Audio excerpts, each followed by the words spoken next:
All right, everyone. It is Wednesday. I got my Ramus hat on. Got my cup of coffee. Got FTL on the iPad. I don't know. Life is good, I guess. So yesterday I streamed FTL a little bit.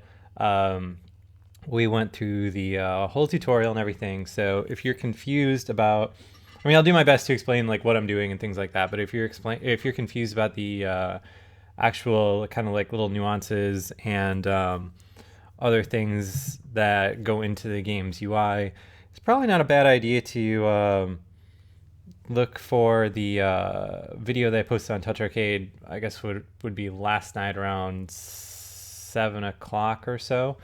Where I posted that it's like about a 40-minute video of the whole tutorial as well as the kind of like first system you go through. So you get a good idea of like all the super easy stuff in the game, like how switching weapon works and all that. So today we will start a new game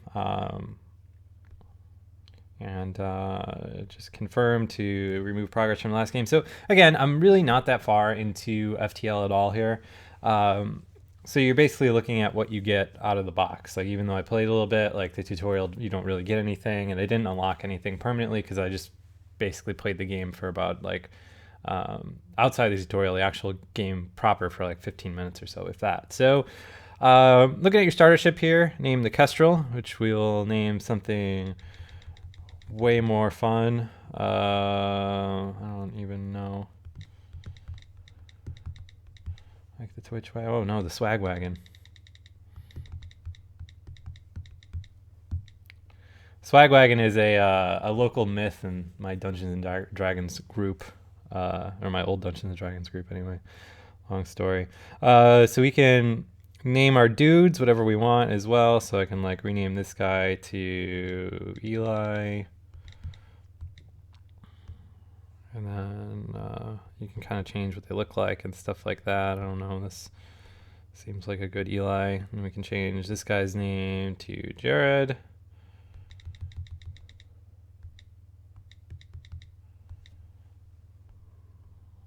That's a decent Jared, I guess. And then change this guy's name to Mike.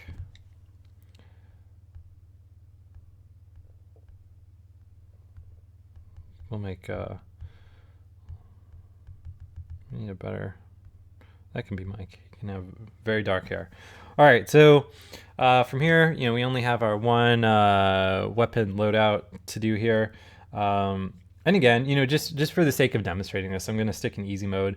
After we go through this, maybe I'll switch it to normal mode. I don't know, but just to give a cursory once over, we'll start on easy mode here. All right, so premise of the game here.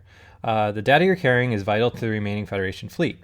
You'll need supplies for the journey, so make sure you explore each sector before moving on to the next. But get to the exit before the pursuing Rebel fleet can catch up. And then we're getting the tip here, system damage. When a system fully breaks due to fire or boarders, the hull also takes 1 damage. So good to go. And this is basically our ship at the start here. Don't really have anything cool to do. I guess for this, we'll just jump to the next place. So starting in the top right or top left corner here, sorry. Only place we have to jump is here. So jumping to sector, the civilian sector here. Just tap jump and your ship blinks away. You come back into where you are. And then here's our first kind of combat exercise. So scans show a remote settlement being blockaded by a pirate ship. The ship hastily messages you. Stay out of this or you'll be next. Concentrate fire on... And then we have 2 options here. You usually have... sometimes, well, I shouldn't say usually. Sometimes you have an option that you can potentially avoid combat or whatever. We're at the beginning of the game. My systems are at full. Like I have, tons of missiles and stuff like that. So there's not a whole lot of reason to avoid attacking this guy because he could have some good swag on him. So we are piloting the swag wagon, so it only makes sense to attack the pirate. Oh shit, I think I tapped the wrong one. It's just not possible to save every civilian affected by this war. You prepare to jump. All right, cool. Screw it. We'll just jump to the next one. pretend like my fingers aren't super fat. So for this, all right, well, I guess to explain how the beacons work, basically we can have these two options right now, and then you can see where you can go from there. So with the exit being at the top right side of the screen, and these areas here being in like a star nebula, which can mess up your systems, it seems like it makes the most sense to take the kind of like middle of the road route and go from like here to here to here to here to here to the exit, or actually I guess here to the exit. So yeah, we'll just go here and jump. Ship blinks away, comes back in. All right, so a pirate ship was lying in wait inside of the asteroid field. It immediately moves into attack. So our only option here is turn to fight.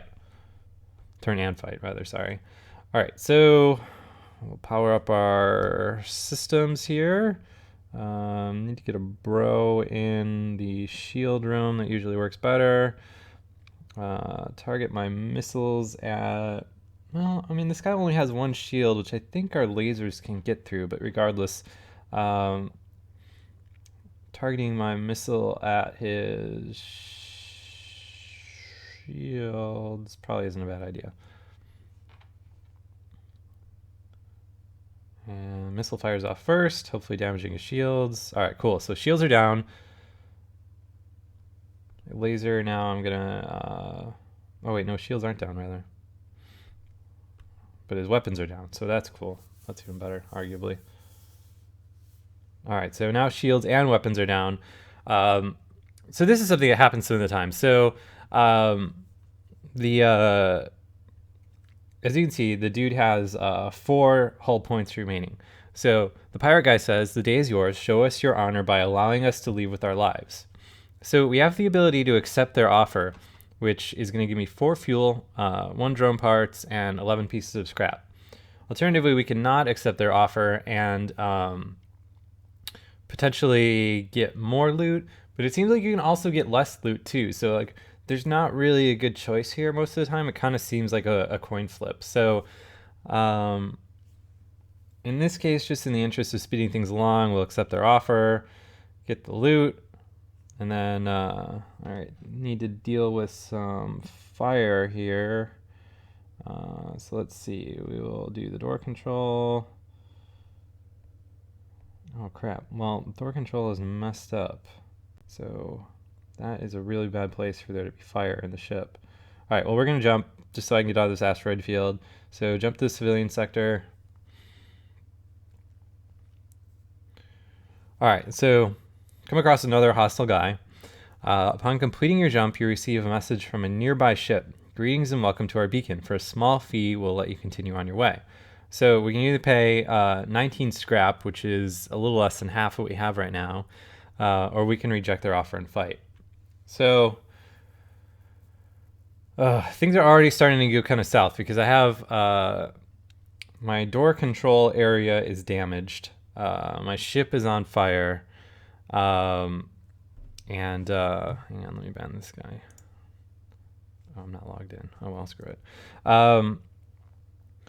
All right, so I think we'll reject their offer, even though we're not in the greatest state right now. So let's see. Too bad you regret this decision. My stuff's still on fire, which is real bad, especially considering my dude on the bridge is I can't open or close my doors. All right, and we have I have a guy that has boarded my ship now. So this might be a really, really short adventure in FTL here, but either way, that's the fun of the game. So let's get this guy over here so we can deal with this dude that's on the ship. Get this guy in this room to start fighting the fire. Hopefully he doesn't die. While we're at it, we will shoot our missiles at their teleporter and then the regular lasers at their shield. Unpause, so everything goes down. Oh god, this dude's just burning alive now. That's terrible. Alright, you need to get out of there, buddy. You need to get the medbay stat. Alright, cool. Oh great, now my engines are dead. All right, both these guys need to get healed up. I need to do some more shooting.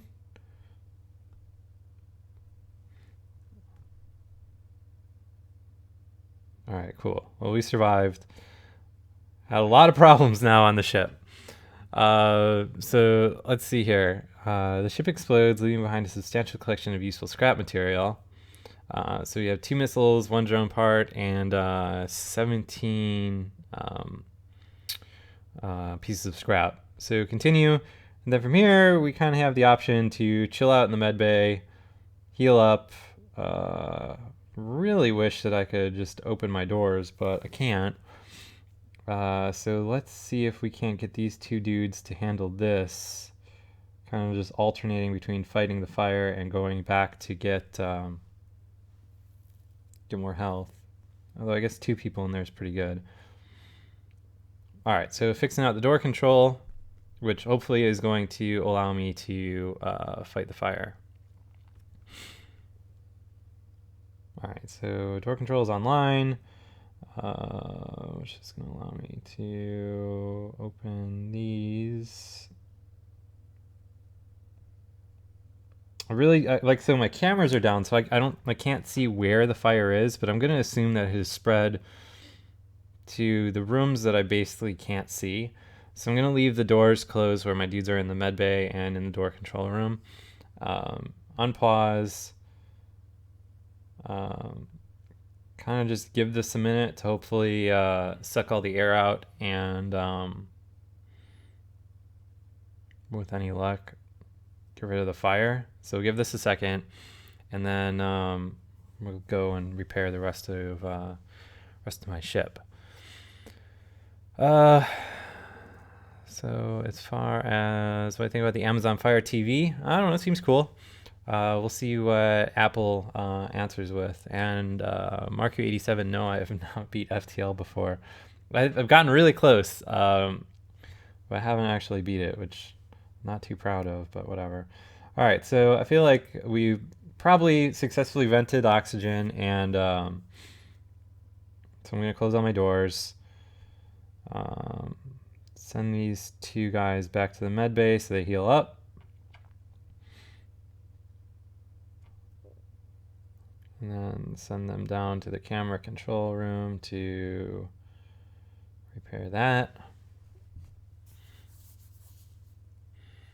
Here, let me ban this dude real quick.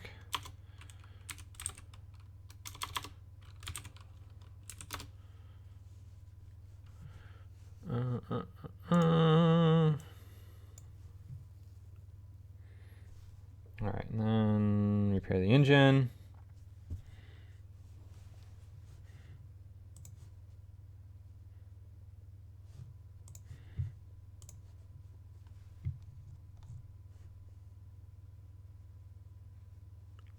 Twitch Watcher 09 has left the channel. Oh well. All right, so in a decent state right now. Hull is in pretty decent shape. So we can basically get my dude back to the bridge. Get this guy, I don't know, we'll put him on shields.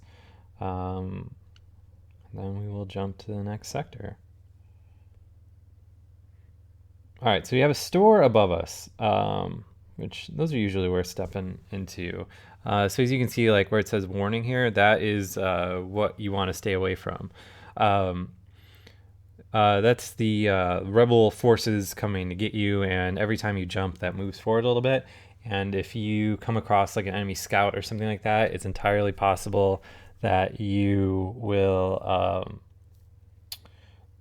like it'll move forward like twice in that particular turn. All right, so jump to the store. All right, so the space station here has a traveling merchant who shows you his wares. So fix all for 4, I guess, which will bring us down to 54. All right, so there's a couple different ways that you can approach this when you're at the store here. So it seems like it's usually a good idea to get the drone recovery arm first, but given the fact that we have crew that can potentially be hired, that can be more useful. So here, we'll take a look at everything that we have to buy here. So drone recovery arm here has it basically gives you bonus, or I'm sorry, it gets your drones back when you eventually get drones, which is pretty good because you use a lot of drone parts when you fire off drones. Reverse ion shield protects your ship from ion damage. You can make a 50% chance to negate entirely. And then advanced FTL navigation allows you to jump to any previously visited visitor. So alternatively, we have the option to buy some weapons. Don't have enough scrap for either of those.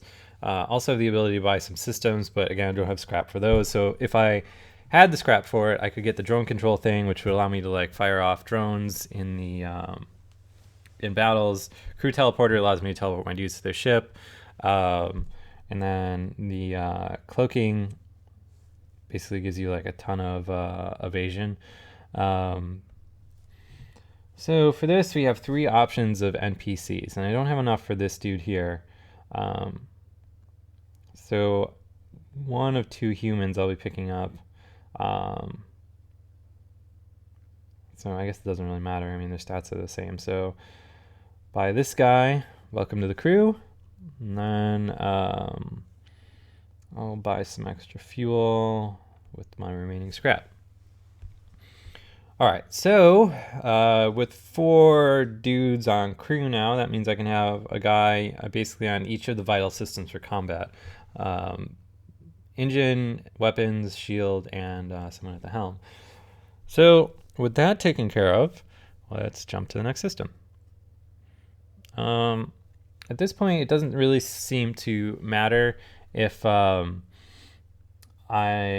go to the top one or the bottom one here. They're both civilian locations, and I can get to the exit in, let's see, 1, 2, 3 jumps from either one. So kind of a coin flip here as to where we go, but I guess I'll just go to the top just for fun. All right, actually, let's go here because there's more options that are open in case like there's another store or like a distress beacon or something like that. So we'll jump. And then once you arrive, your screen lights up with warnings. A nearby pirate seems to have advanced hacking tools, and they have tried to shut down your engine. Your crew manages to keep them barely operational, and you move in to attack. All right. So pause things while we get stuff sorted. Let's see. I have all my dudes in the right spots. This guy only has 1 shield. We're getting kind of low on missiles, so I don't really want to burn too many of them. So I guess let's just target our laser at their shields and see if we can get away with not using our missiles right now. All right, so firing across. Got 1 damage through. They didn't hit us, looks like. My shield's recharging fast enough because I have a dude on the shields. Another burst laser. All right, so 1 more attack and he's dead.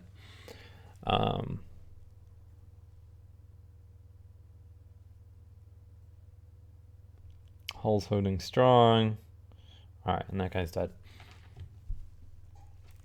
All right, so with the pirate ship destroyed, your ship's system is restored to full functionality. You salvage what you can from the debris. All right, so again, it's worth mentioning that I'm playing this on easy just for the sake of like being able to show a lot of it in the stream. If you are playing this on normal mode, like the enemies are way more threatening, and like I would have some serious issues with my hull right now probably, and would need to kind of like balance out like the different things I do and stuff like that. So here, let's repair our med bay.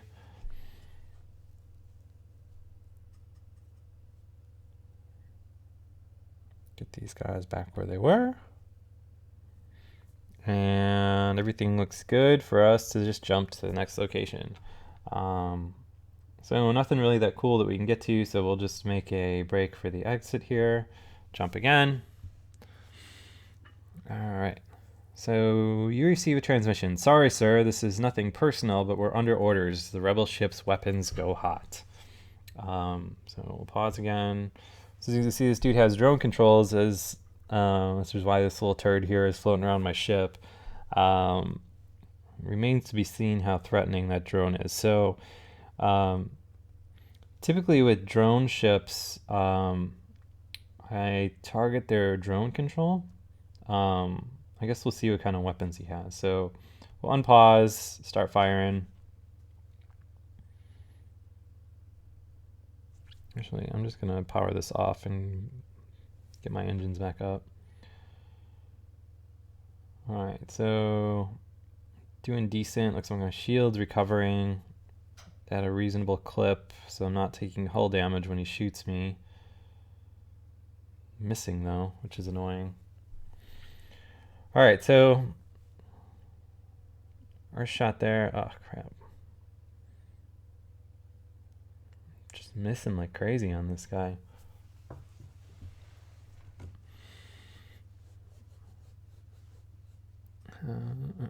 All right, so drone control's down. I'm gonna retarget this at their shields, I guess, because the laser's not doing a whole lot of work on me. So, all right, so the enemy ship appears to be firing up its FTL. It's trying to escape. What that means is we need to retarget towards our engines. And pause, and I'm basically gonna probably kill him next turn.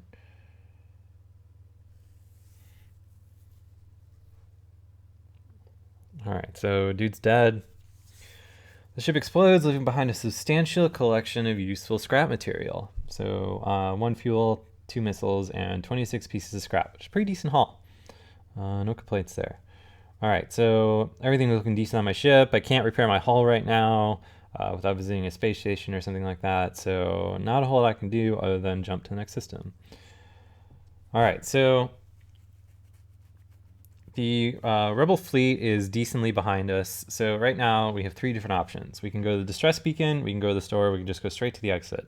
I guess we'll go check out the distress beacon just for fun.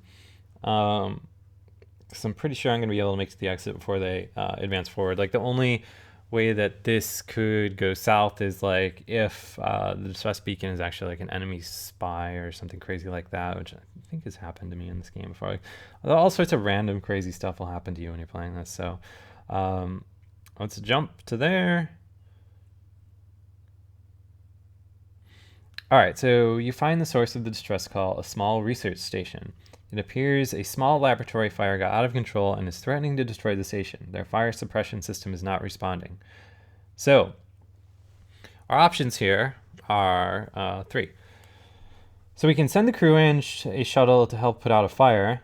We can dock and try to rescue the survivors or leave.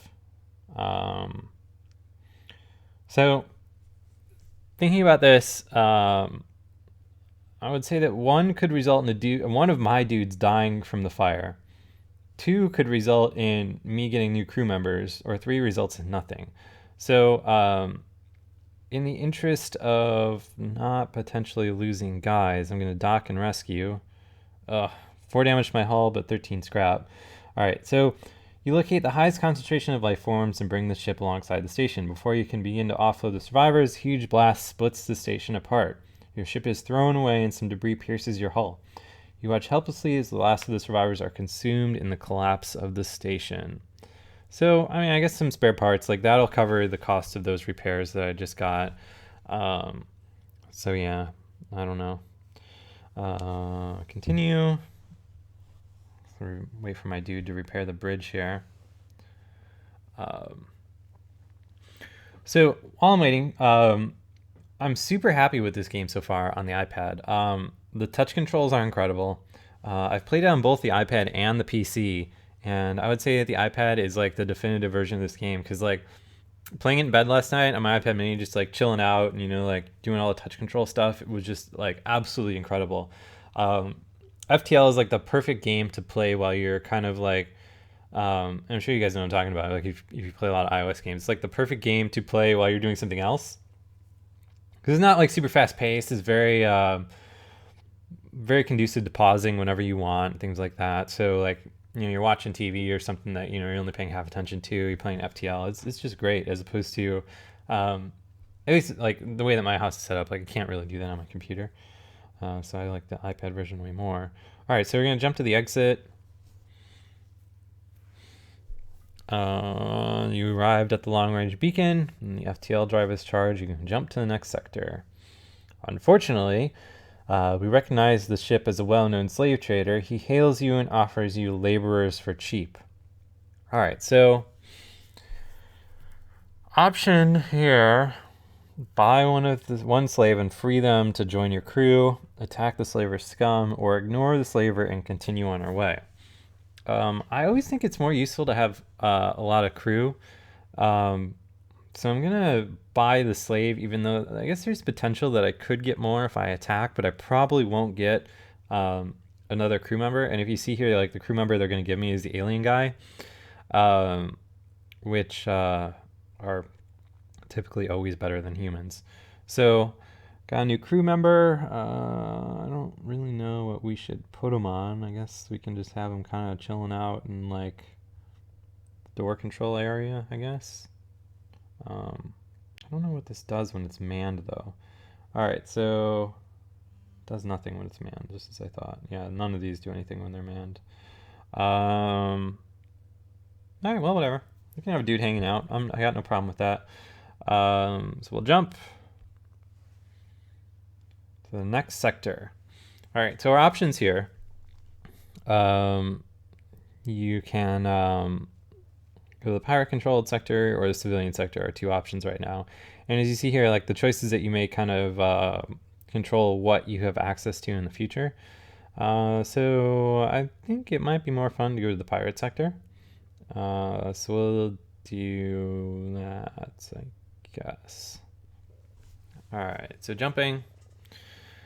If the reports are true, this area has been under the control of pirates for quite some time. Some traders still attempt to trade with the few settlements that remain, but they do so at great risk. All right, cool. So I have a ship loaded full of crew, decent amount of fuel. Feeling pretty good about this. Distress beacon below us. This could potentially be good. So we'll jump to that. All right, you follow the distress beacon to a tiny asteroid belt. You find a small ship struggling to maneuver through the field. Their only option here is to hail them to offer assistance. They respond, help, our shields are down, and they won't last long. I guess we'll try to shield them with ours. I mean, I don't know. It seems kind of cruel to just leave them out. So 1 damage to our hull, but we got 6 fuel and 36 scrap. The game says you succeed in preventing them from being entirely destroyed, but your ship took a number of hits in the process. They offer some of the scrap and fuel they were mining out of the asteroid as thanks. So from here, there's not a whole lot we can do other than jump again. All right, so we'll take this kind of northernly route here, I guess, just for the sake of going quickly. To answer your question, Doc, yeah, this game has a ridiculous amount of depth and replayability. Like, it's really, really, really, really, really good. All right, so game says, not too far from the beacon, you detect a destroyed cargo ship with its cargo scattered nearby intact. All right, so our two options here are bring it aboard, and 2, leave it alone, this looks suspicious. So I'm guessing if we try to bring it aboard, we're going to have some kind of encounter with potentially a hostile aliens or something like that, which could be a trap, but you know what? This is the swag wagon we're piloting, so we don't miss out on the opportunity to get loot. So bring it aboard, and of course, you bring the cargo aboard. Before you have a chance to open them, a pirate ship appears out of hiding and charges. At the same time, the crates fly open. Intruders aboard the ship. All right, so pause things while we get stuff cooking. I'm gonna get this mantis dude over. Oh shit! This guy over here.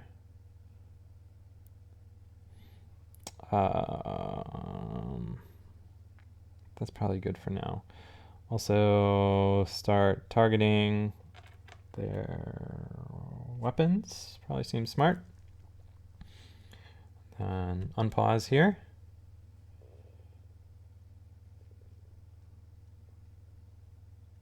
Yeah, this dude is just ripping these guys up.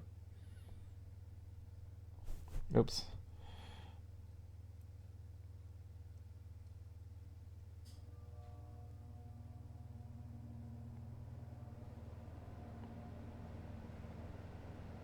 All right, so let's get these two guys to medbay.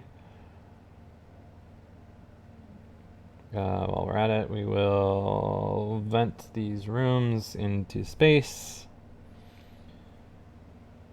Get rid of that fire. All right, disabled their weapon system. That's pretty good.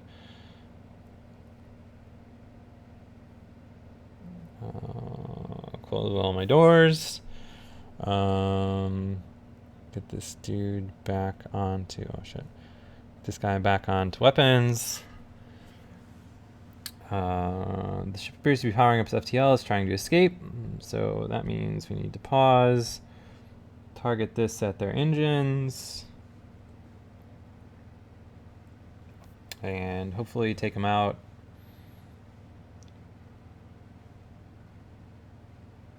Alright, cool. So FTL has been delayed. Now let's hit their shields.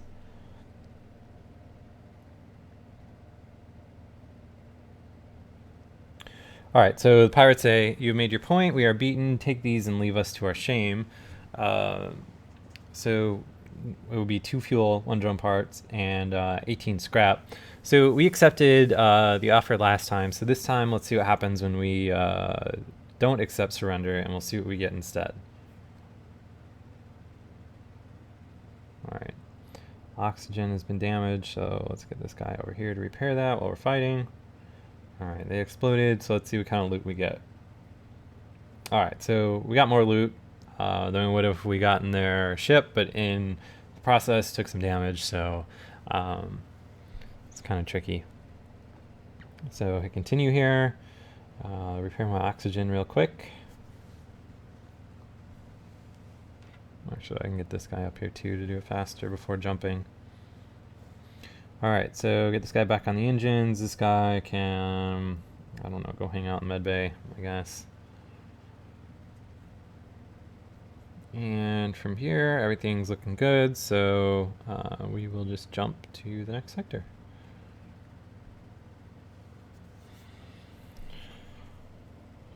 Alright. So you recognize the ship as a well-known slave trader. He hails you and offers you laborers for cheap. So 26 scrap for 1 crew member seems pretty good. So let's do that again. Because Swagwagon can never have too many crew. Alright, so now we got more guys. This might be the most crew I've ever had on this ship, actually. Including playing the PC version. So satisfied with that. Those guys do really good damage, so if my crew, if we get boarded or anything like that, we'll be good to go. So jump. So this here, inside of the nebula, our sensors get messed up, so you can see what happens when we jump. Alright, a heavily damaged Federation ship is hiding in the nebula at this beacon. Before you have time to contact them, they fade into the nebula. So we can attempt to follow and help them, or keep our position and think that they can handle themselves. So attempting to follow them would probably result in some goodies, but in the process, like, I'm pretty sure it'll take hull damage. Like, I'm pretty satisfied with having the hull integrity that I have now. I have plenty of scrap to repair, so let's follow them. All right, well, search is hopeless. Your sensors can't pick anything up in the nebula. So didn't gain anything, didn't lose anything, no big deal. All right, jump again. This time we're going straight to the exit. Jump. All right. So this long-range beacon is almost hidden within a nebula. When the FTL drive is charged, you can jump to the next sector. So continue. Everything is looking good. So, and as you can see, being inside the nebula, like, my sensors don't work, so I have no idea what's going on in my ship unless there is a dude in that particular room, which can be kind of tricky if you're fighting someone inside of a nebula that's, like, boarding your ship. Really not great. All right, so we'll jump again. Go to the next sector. So we did a pirate sector. Let's jump to the Engi homeworlds. is what's the next one? Is the rock-controlled sector. Oh, this one's civilian, so hopefully we'll run into some people that can repair our hull. All right, so we've arrived in Engi space. I don't know if I'm pronouncing that right, not right, or pronouncing that right or not. So, sue me if I'm not. The mantis have been threatening the Engi core world, but you should be able to stock up for your journey. Cool. So jump. We'll go to distress beacon because I always like helping people out in this game. Alright, so you find a number of ships fleeing from a small space station. You hail them asking what's wrong. Help or being overrun by some sort of giant alien spiders.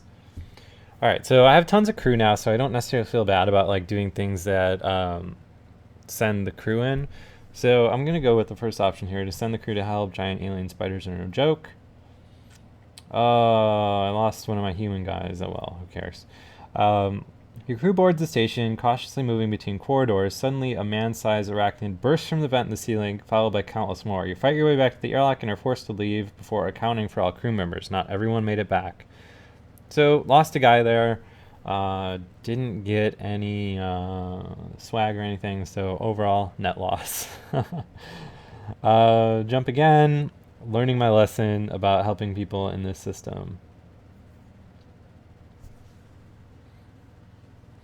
Alright, so the Engi are waiting you at this beacon with their weapons online. They explain a computer virus that is wanted for hostile acts against the Engi. Multiple counts of binary scrambling, nano dissolution, and variable interference is aboard your vessel. Let's see here. So we'll just continue. They insist they must destroy your ship to prevent the virus from escaping. So two options here are hold on, let us try to purge system code, or attack the vessel. So let's go with the non-violent approach just to see what happens. Alright, so wiping your engine core and shields proves useless. Eventually, you trap the virus in the weapon system to purge it, but before you do, the Engi will grow restless and attack. So left with no option but to fight back. Alright, so let's see here. What seems to be the most threatening here that we can attack? I guess let's go for their drone controls. That usually seems like a decent place to start.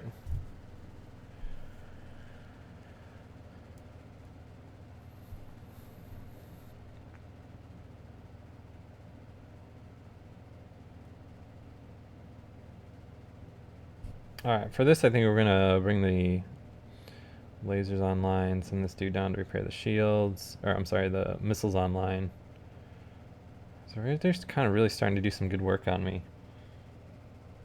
So target the missile on their weapons. Satisfied with what we've done to their drones. God, taking a lot of damage here. This is not great. Alright, let's get this guy out of here.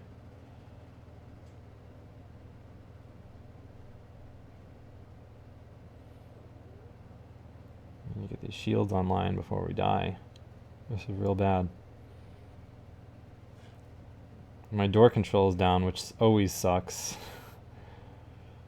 So basically, I need to kill them before they kill me at this point.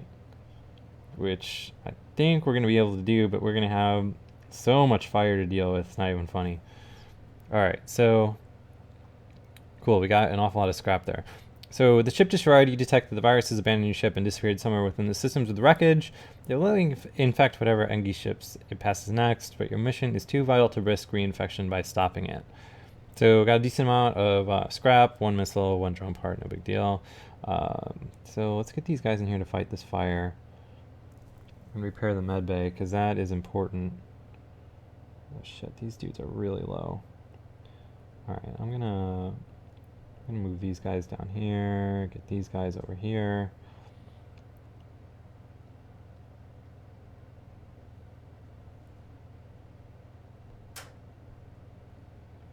Fuck. This is really bad. Lost a crew member. Not great. Not great at all. Alright, cool. So if I plan here basically is to repair the medbay here, heal up my dudes, hopefully get the door control back online, continue stopping off inside the... oh shit, I really hope the fire doesn't spread to those two guys down there. That's going to be real bad.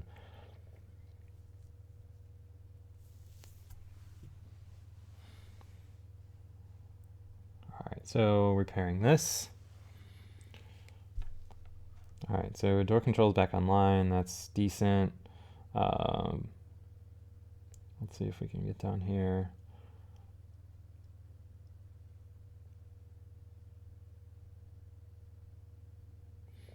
If our sensors back up, I can intelligently open doors for the fire. Alright, cool. Let's get some door action going here. So open that one, that one, that one, that one, that one. Alright, so hopefully venting all the fire into space, saving my guys in the process.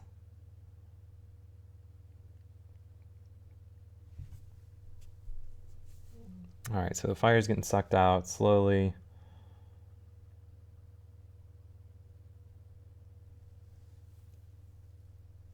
Alright, cool. So close all my doors. Wait for oxygen to fill back up into the ship. I basically really need to get my hull repaired at a station or something like that. Alright, cool.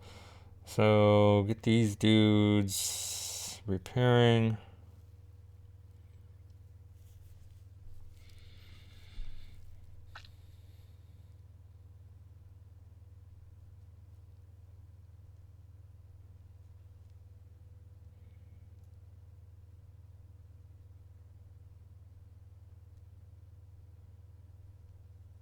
Alright, you repair that, you repair that, you repair that, you come up here and get healed.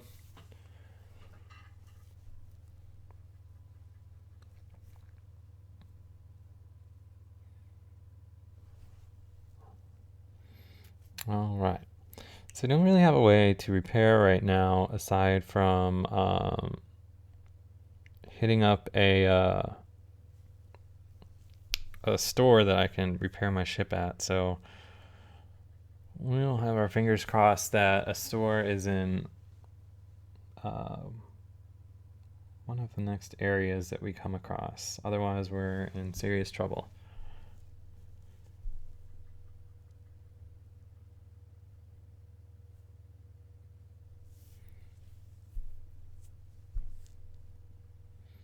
Alright, so get this bro in here, get that bro over there. So back down to a crew of 4, unfortunately. Alright, so everything's looking good. All we really have left to do is jump. Oh, saved by the store. Alright, so at Engi ship hails, engine upgrade necessary for travel home, sale of equipment necessary for engine upgrade. Alright, so fix all for 56 scrap. Very expensive. Then what can we afford to buy here? So the only equipment augmentations we can get is long-range scanners, which not great. I think I'll just like top up my fuel, buy 3 fuel maybe just to be at 20. Go up to there. So everything's looking decent. Once again, full hull. I guess the store here isn't going to reach us to the next one, so I don't really have more scrap to spend anyway. So we'll jump to the next place.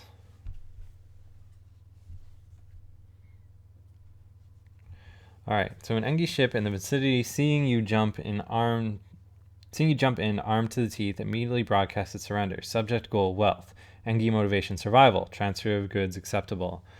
So we can either explain that we're friendly or accept their offer of surrender. So, I don't know.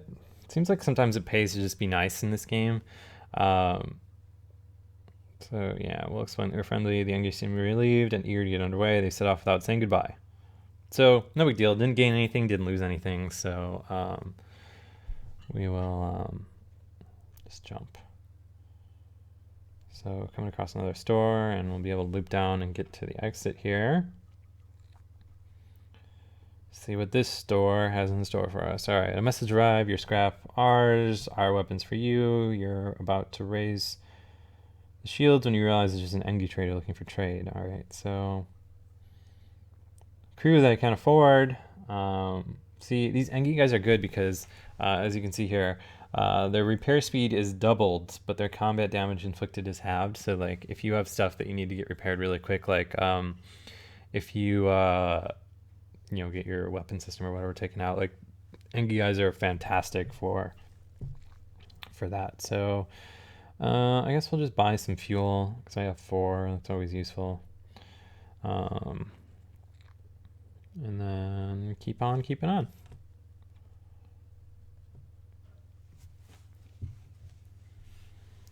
All right, so you stumble across a forward scout to the rebel fleet. So this is kind of what I was talking about earlier.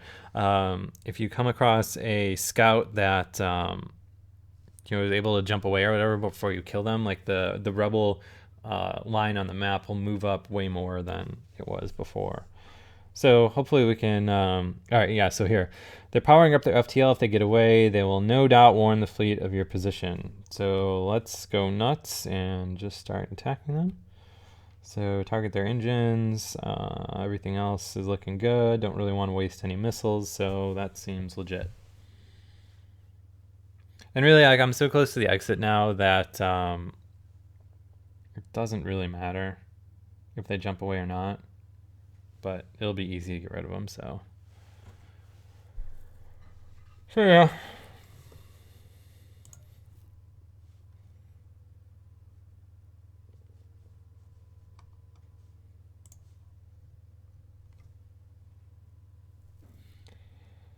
Let's see here.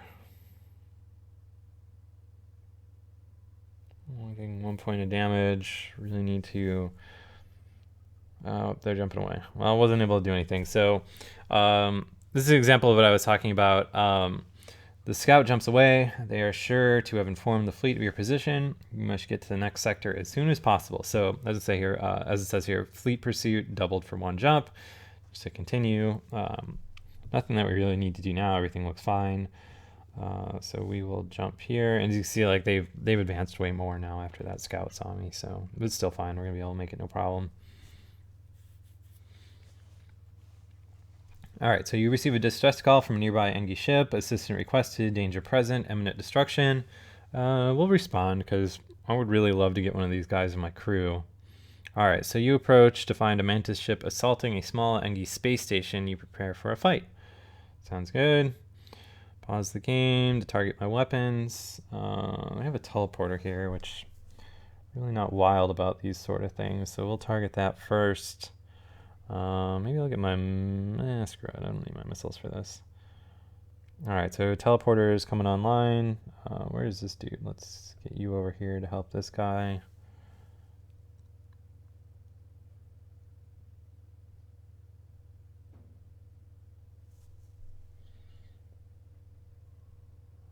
Alright, so satisfied with that. Send this guy to medbay. Switch my laser to their shields.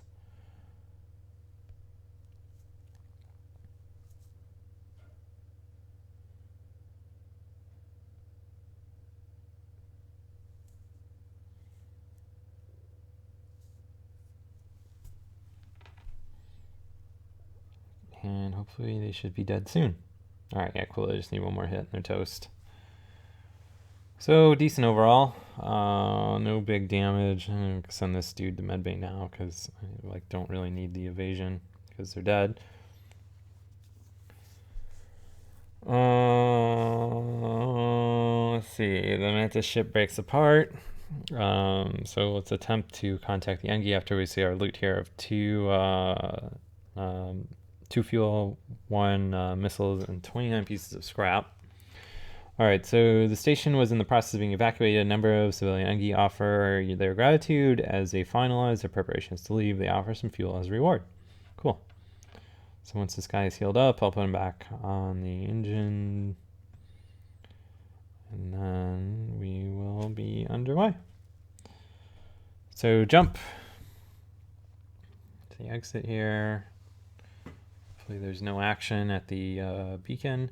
All right, so you arrived at the long-range beacon and the FTL drive is charged. You can jump to the next sector. You detect a automated rebel scout attacking a small refueling outpost. So we can either intervene or avoid the conflict. Like, I feel like a refueling outpost is just going to give me more fuel. I'm pretty straight on fuel right now, so I think I'm going to just avoid the conflict and just jump out. All right, so you steer clear of the conflict. The outpost receives a beating, but the ship stops its attack before it's destroyed. Continue, just jump away. Go to the next sector.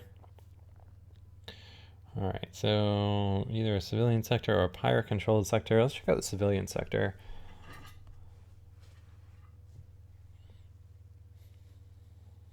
Jump there. Welcome to a new sector. Get to the exit beacon and jump to the next sector before pursuing rebels catch you. All right. What options do we have here? Only one, so we'll jump there. All right. So a mantis female comes on the vid screen. The females don't make it to authority unless they're particularly vicious. You power the weapons. All right, so things are going to kind of start to get tricky here because I haven't necessarily had the scrap to really put that many upgrades into my ship, and like being this far in, like this guy has significant shield, so like I'm going to need to use missiles. So I'm going to power my engine down one, turn my missiles on, target the missiles at their shields, and then target my burst laser. I don't know, I guess at their crew teleporter thing, which is probably going to be a huge issue. Yep, intruders. All right, so let's get this guy up here. How dare you mess with my oxygen? While we're at it, we'll get this guy over here. Great, and the door control's on fire, which is always, oh shit, the best place for a fire to break out.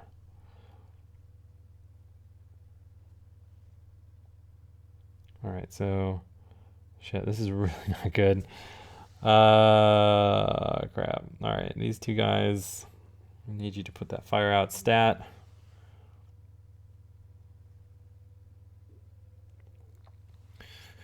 Weapons are offline until I can get this fire out and this repair. These guys are taking way too much damage. All right, I'm going to swap them out for this guy. You get in there.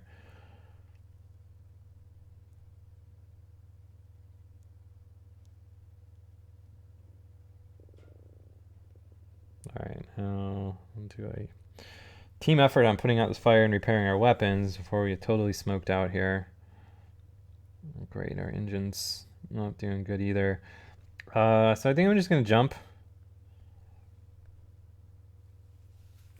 Hopefully not have a...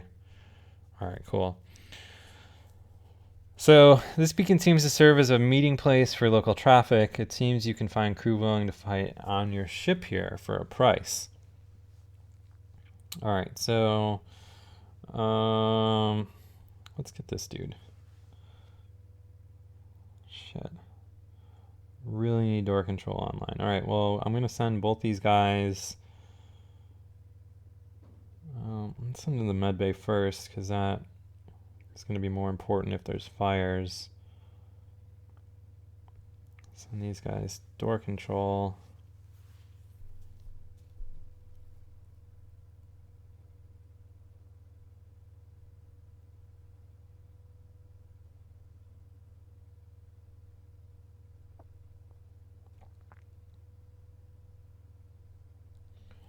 Send these dudes over here. All right. So repairing our door control real quick. Let's get everyone to a safe spot like here. Then before things get even more crazy, let's open some doors to vent this fire.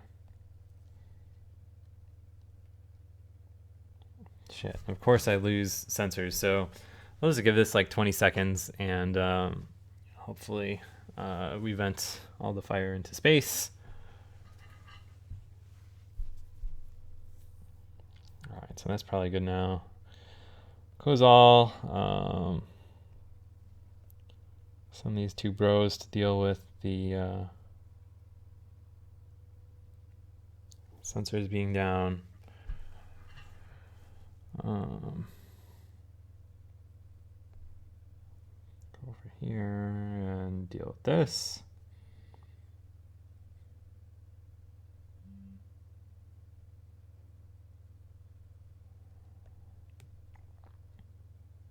Go over here and deal with this.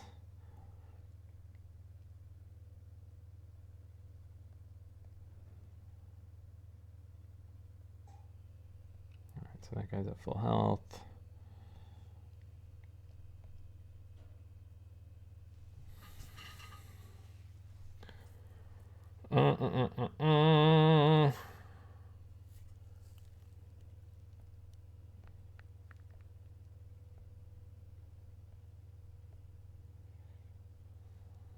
Right, so get these suits fully healed up while everyone else is repairing and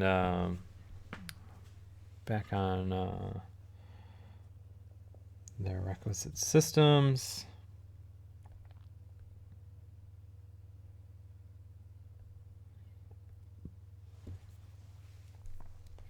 All right, so now we can jump away.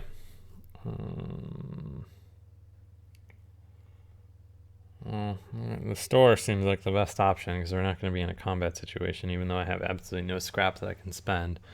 So the space station here has a traveling merchant who shows you his wares. So, no money of which I can spend here, although this guy would be cool to have because he's immune to fire. The rock guys are like perfect for putting out fire. Move really slow, but have a lot of health, so really handy to have around. Because as you can see, like your ship gets caught on fire all the time.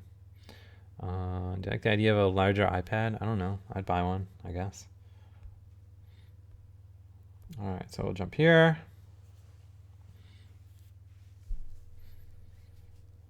There's a refueling station. Have absolutely no scraps, so can't do shit. Jump. Distress beacon.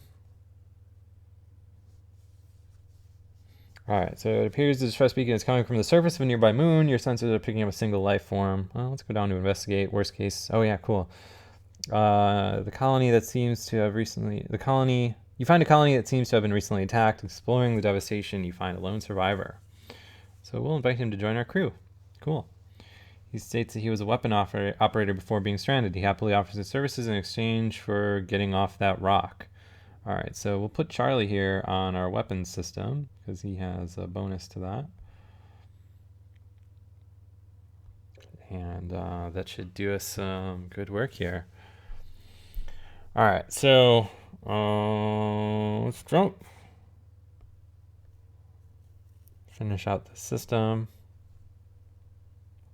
All right, so a pirate ship is lying in wait inside the asteroid field. Immediately moves into attack, wasting no time here.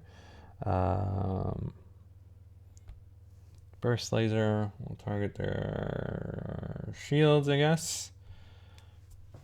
I have so many dudes manning so much stuff that like this will be pretty easy, I feel like. Maybe.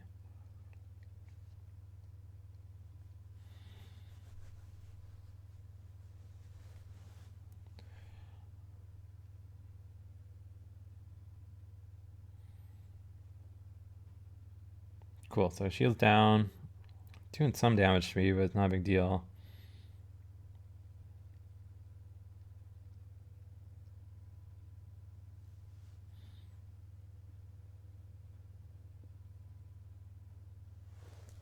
Oh, not the weapons room. That is the worst place to have a fire. I need you two dudes in their stat.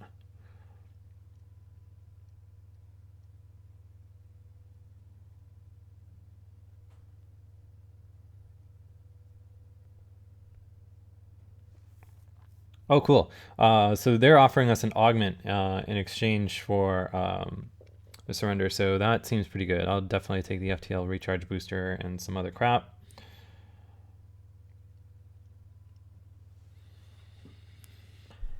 So we'll jump. Exit, jump here. All right, so you arrived at a long-range beacon. When the FTL drive is charged, you can jump to the next sector, continue. You see a civilian station with heavy damage. You receive a message. We've been hit hard by the war. We need more drone parts to speed up our repairs. We'll buy some before you have them. So I don't know a way to use drone parts, so I'll just sell like all of them for 24 scrap. That seems pretty legit because scrap is always useful. So we'll jump to the next sector. An uncharted nebula. So I unlocked the just getting started achievement. I've been playing this game for just about an hour now, and unlocked the Engi cruiser ship as well.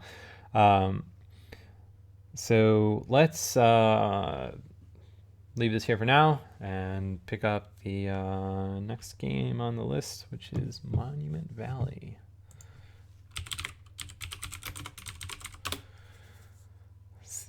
Alright, cool. It comes up first. I believe this is a portrait mode game. Yes, it is. Okay, so this is Monument Valley by Us2, the makers of Whale Trail, if anyone remembers that. So let's see. Tap the path to move Ida. Okay. Hold and rotate.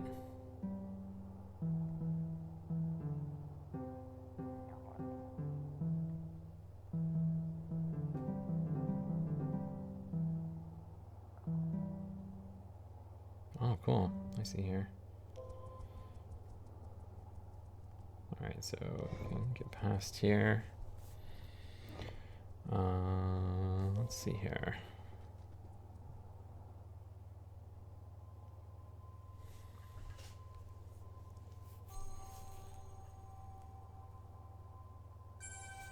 Here we are at Monument Valley.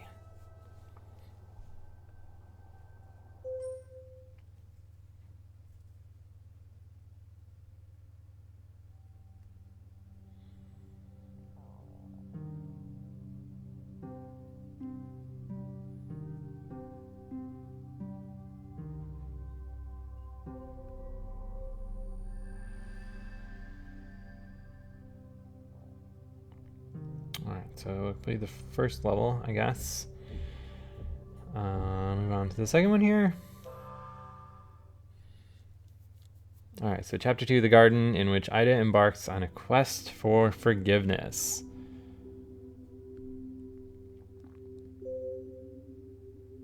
Alright, so... Oh, I guess you can't rotate things when she's standing on it. Let's hit the switch, that seems relevant.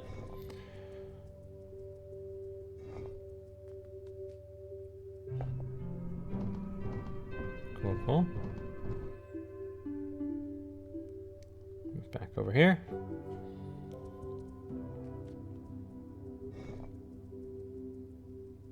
Rotate this again. Hit this, see what happens.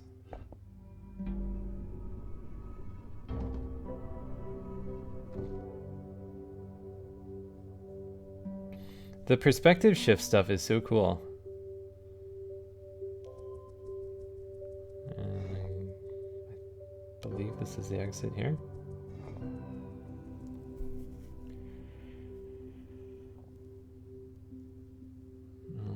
Alright.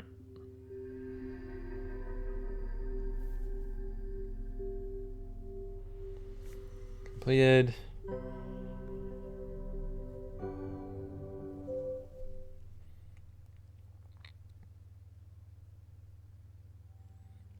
Oh, Unfrozen John, thanks for subscribing. Hope you like the channel. Here, let's see who else has been following. I don't know if this is accurate or not. It seems like we only got one follower. Max Rolled, thanks for following. So let's go to the third one here.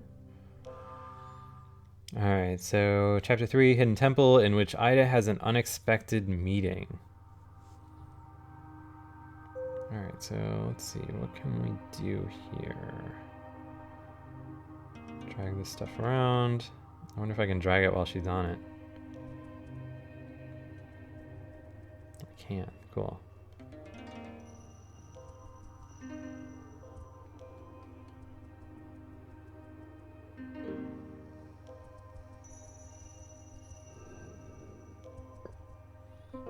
Hit the switch. Alright. Get to presumably what is the exit. Maybe? Alright, cool. Oh neat, we're like inside now. Let's go up here and talk to this dude.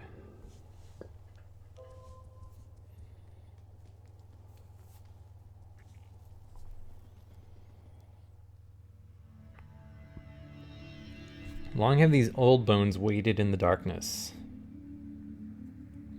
How far have you wandered, silent princess? Why are you here?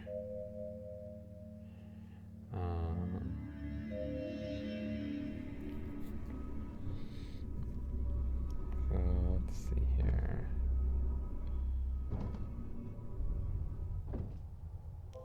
Guess we can just roll all the way up to the top here, huh?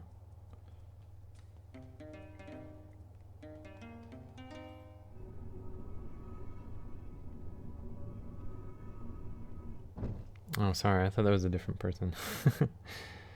The stuff fell down. How do we get over there then? Don't believe I can climb or anything. What do we have that we can do here? Oh, cool. All right. So if I put her on this, run this thing up, and then get over there as we intended. Pull this down. Right now, I guess I want them equal so she can get over here. Hit this switch. Expose these stairs, and then climb up to the top. All right.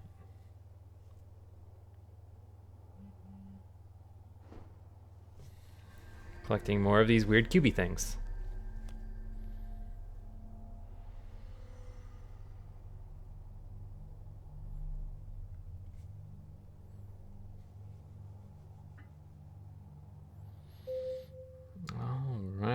Let's see, get to stage 4 next, I guess?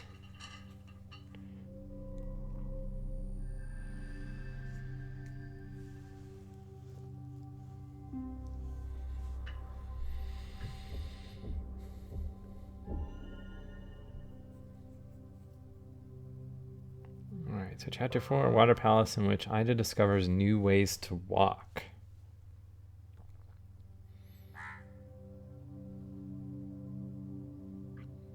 Can we talk to this black bird thing? Guess not yet.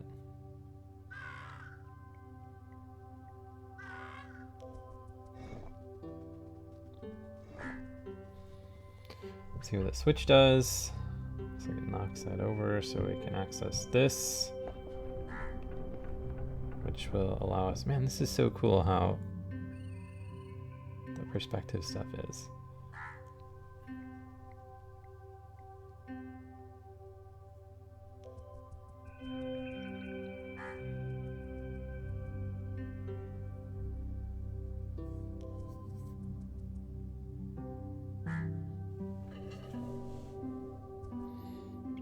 Okay, hit this switch here, see what it does. Whoa, flip it on the side, that's cool.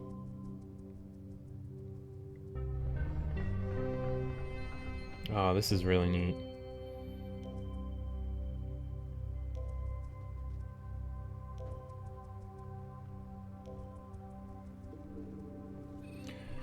But where can I get to from here? This is like the part in Labyrinth where David Bowie is like walking all over the walls and stuff.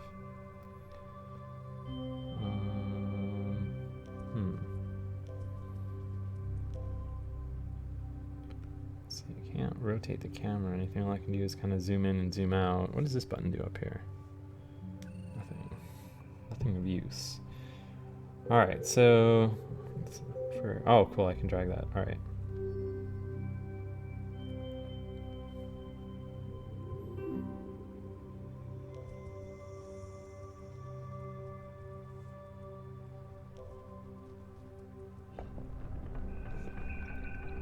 I can rotate the whole thing. Oh, this is so cool. It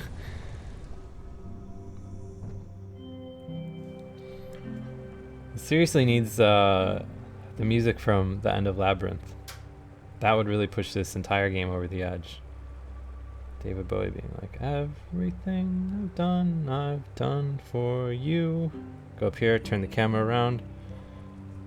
I move the sky for no one.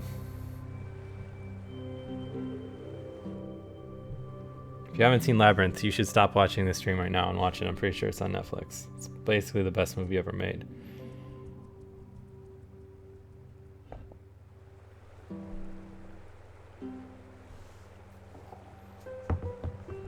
Alright, so these levels are getting way more involved here. Let's see, what can we do with this that's useful? Put this dude up here.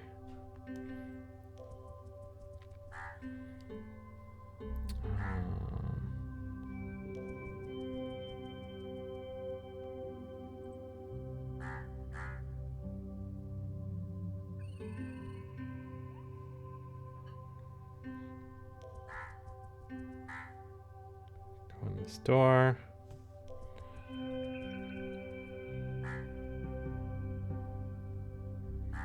I guess I'll talk to this person here.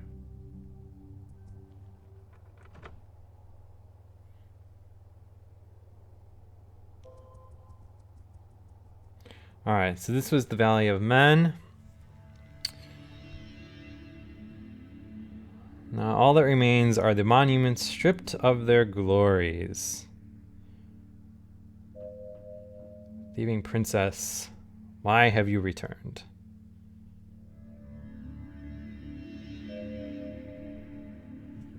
Alright, so I guess with that bummer note, we will continue. Alright, so what are these black bird dudes? I wonder what they're used for, or what they do, or anything like that. Alright, so go to the end here. Alright. This game is super sick. Way better than I was expecting it to be. I really like it. Alright, cool. So, complete the level. Kind of curious what all these kind of boxes and things like that are going to be used for. So, moving on to the 5th section here.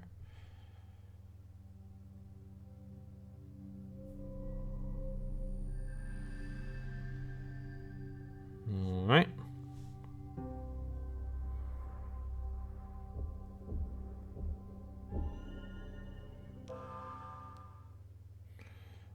Chapter 5, The Spire, in which Ida encounters the bothersome crow people. Alright, so just for the sake of figuring it out, let's see what happens when we come into contact with them. Presumably, oh, I guess they don't push us back to the start, but we can't progress past them. Alright. So we'll wait for this dude to go down there, run past real quick. Run up over here. Yeah, shout at me all you want, I don't care.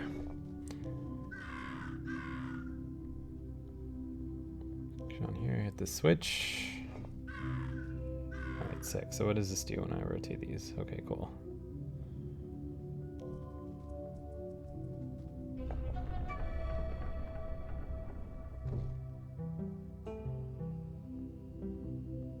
Oh man, this dude's doing the David Bowie walk too. That's so good. That's my favorite part of this game so far by far.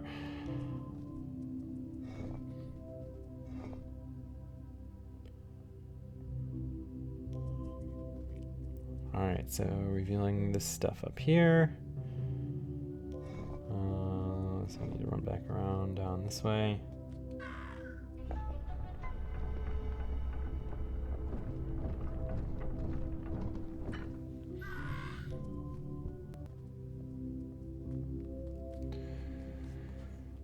In the door. Now we're at the next kind of creepy looking section here. So we can't move these platforms when the birds are on them either, it looks like. So how do I lure this bro off? Oh, cool. There we go.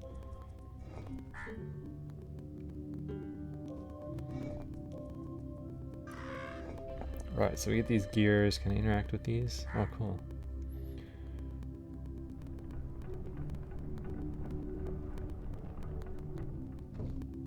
Thing is, I need to deal with this guy here. How do we get past his patrol here? Oh, cool. All right, so rotate this. He goes back in.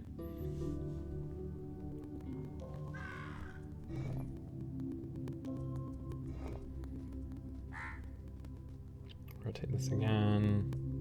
Wait a minute. All right, so can I go all the way down? Okay, cool.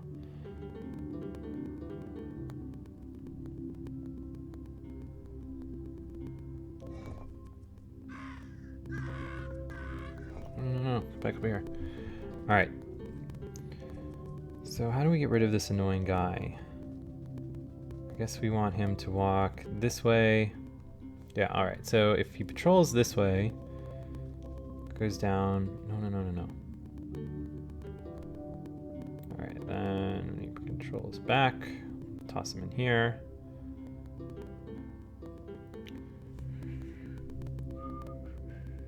Oh, shit. All right, cool. Get that down and then in the door.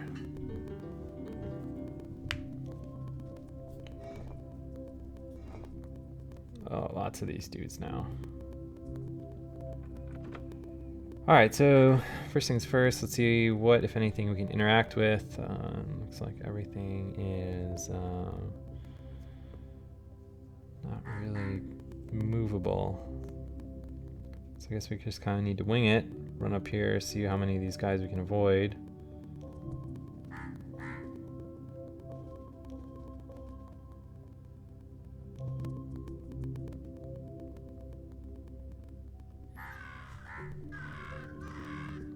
Around this corner?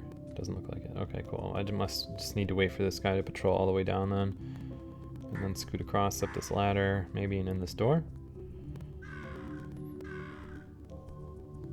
Alright. In here now. So I can spin this. I can spin that.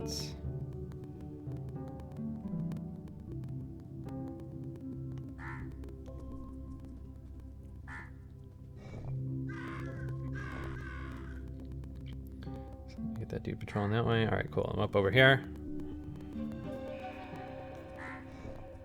Where'd that put us? Up over here. All right, cool. Is there a way I can dump this bro down there? Does he patrol all the way down? Oh, cool, he does. All right. See ya.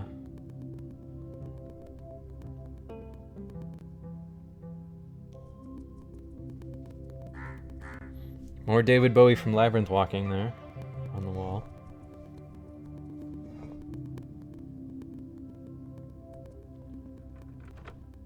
Oh, this is so sick how this does all this.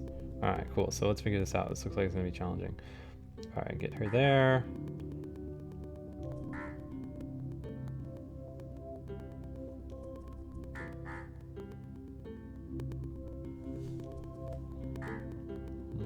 What changes? Alright, cool. So rotate this around. Go here. Go back up. Alright. All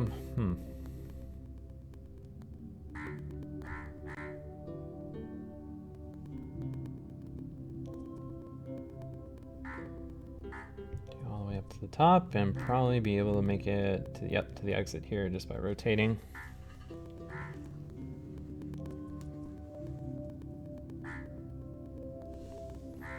Get another weird crystal-y thing. Or wait, are we? I guess we're giving crystals out of our hat. So let's see.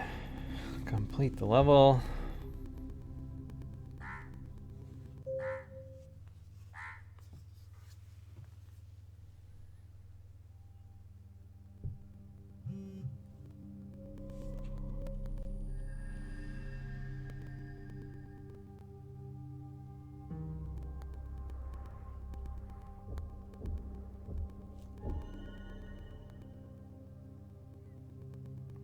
I guess we'll go here.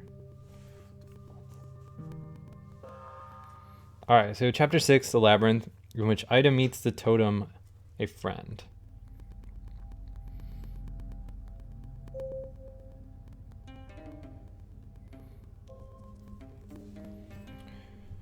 All right, weird little earthquakey thing. Whoa, what's this dude all about?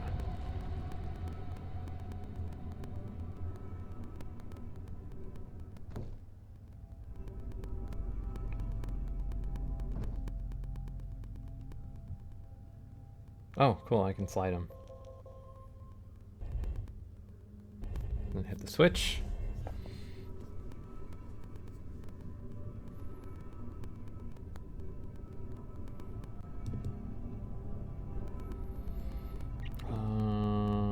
Hit the switch. This is neat how it's like still mixing stuff up here, and this is like barely the beginning of the game.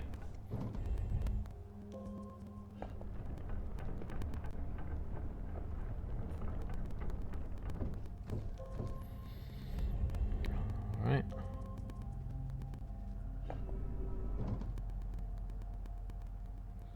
Go up over here, I guess.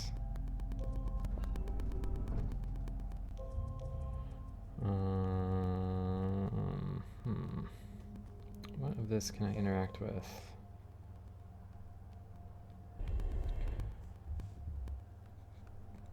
Totem Bro seems like a vital part of this puzzle, but what do we do with him?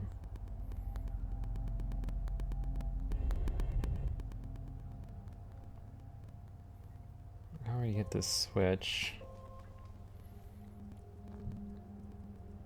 Oh, cool. I can bring him up. Alright, Totem Bro, welcome to the next level.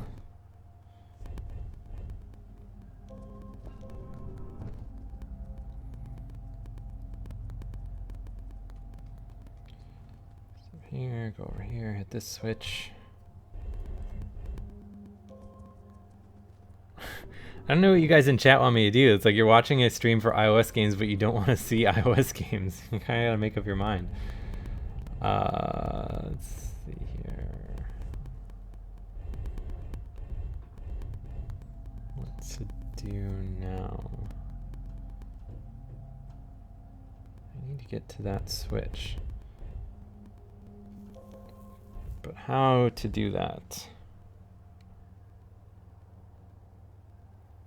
Let's see if this switch down here does anything new. I hit the other one. Alright, so that brings that up there, but that's not that entirely useful.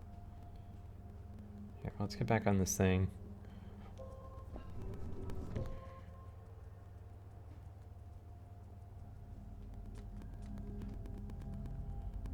Switch again, just see what it does. Okay, cool. So I need to get... Oh, I forgot I can slide him to the switch. Now Totem Bro is flipping over. It doesn't seem... Oh, cool, I can slide him. Alright, great. Right.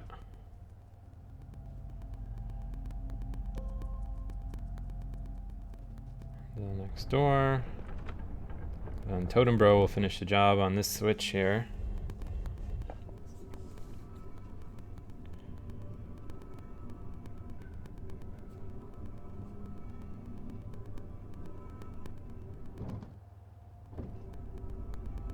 Oh no, where's my little princess?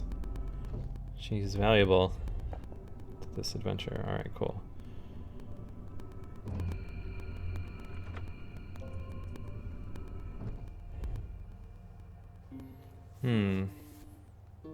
Guess I'll put that dude there.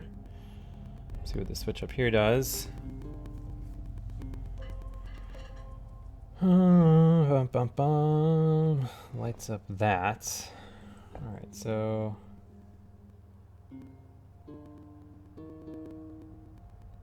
looks like I need to light everything up at once here, maybe.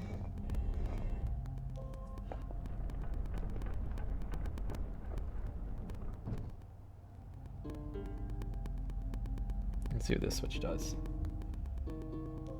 All right, so that lights that one up. How do I get this dude on the oh, here we go.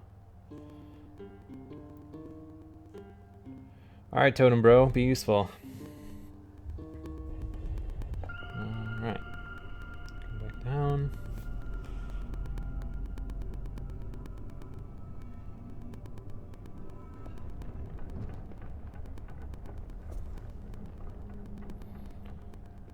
See what this does. Okay, so I want to get on top of the totem thing again.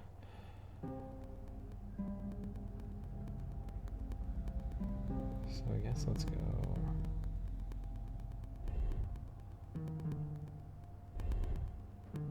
Oh, and this is a platform that I can't move while she's on it. I can move this guy.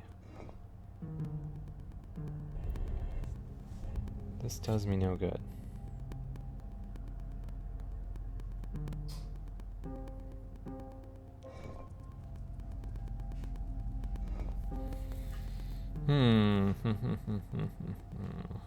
To get to the top. I can't interact with anything else, I don't think. Sliding this guy around, that doesn't do a whole lot. Need to get up to that switch somehow. Bum, bum, bum, bum, bum. Oh, alright, cool. The perspective puzzles are like absolutely crazy for this.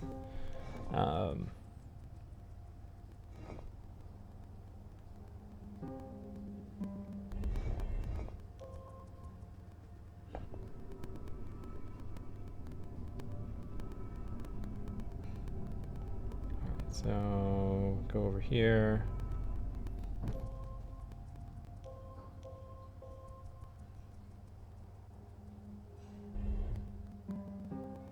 Oh wait, I need to be on top of Mr. Totem Bro.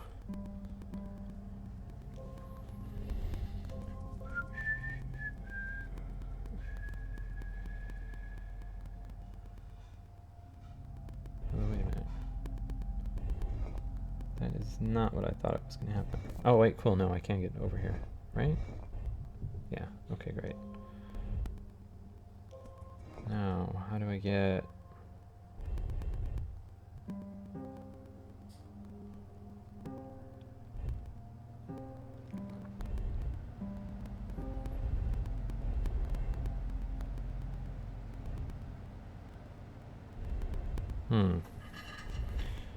Oh, a slidey thing, of course.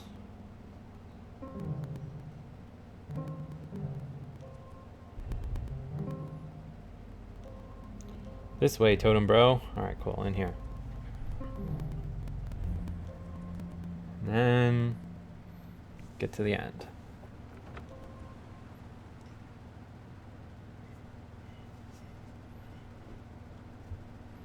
Throw my little star thing out.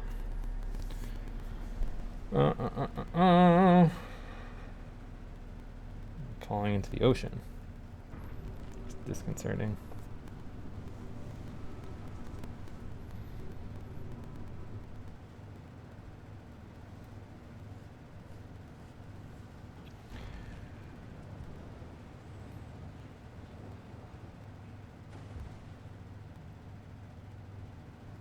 Come on, Totem Bro, you're needed.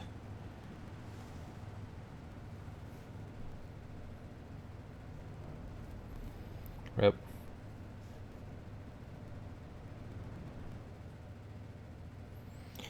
All right, so once again, that brings us out to the level select screen. So that was the first 6 levels of Monument Valley. Seems really cool. I guess let's move on to the next game. And something I'm curious of is with whether or not I can search for... No, I need the iTunes link. One second.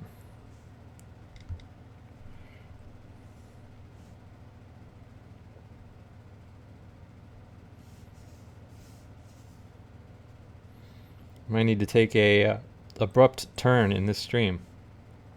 Download something new and unexpected.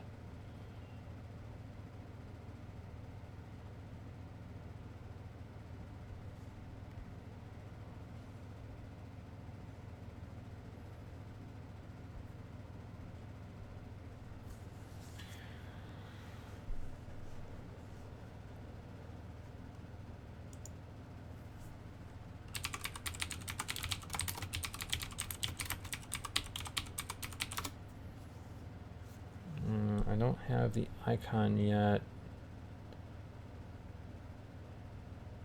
I'll put this like Chinese one up just because it's obvious what it is. Hearthstone and free. Hang on, let me put my password in real quick.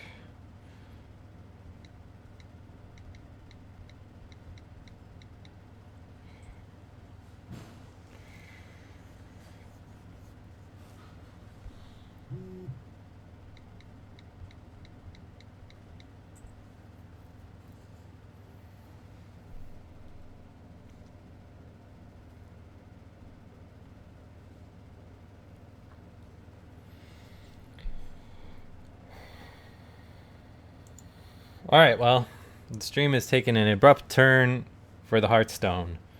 It's 400 megs, so it'll just take a second to download.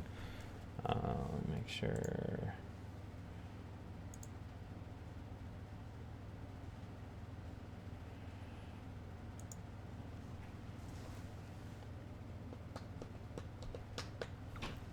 Let's see, now I can actually like change the game tag on Twitch to Hearthstone.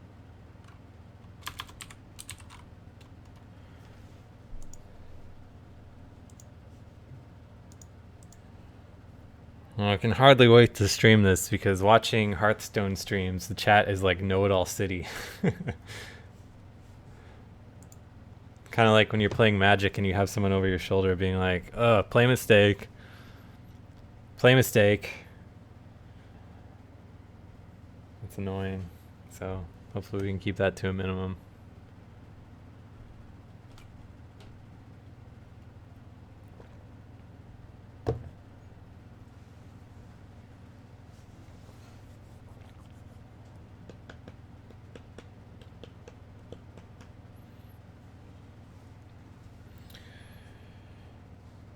Alright, so it's probably installing now. It's usually the part of the progress bar where things slow down.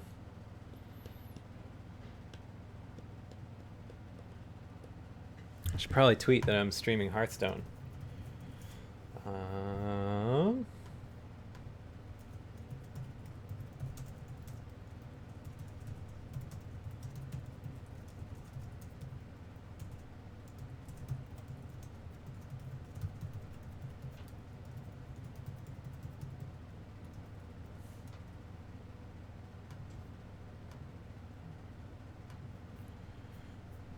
Crap, I'm not logged in on TouchArcade account. 1 second while this installs. I'll do this. Shit.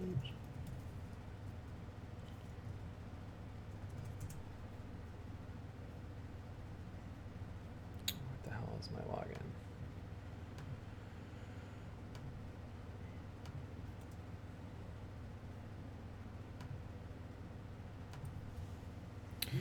Alrighty. Looks like it's just about done.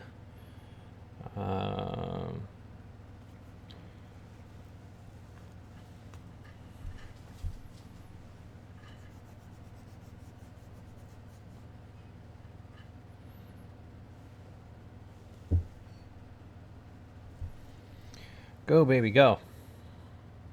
Alright, I'm pretty sure it's a portrait or a landscape mode game, so I might as well try that now. Switch this into landscape mode.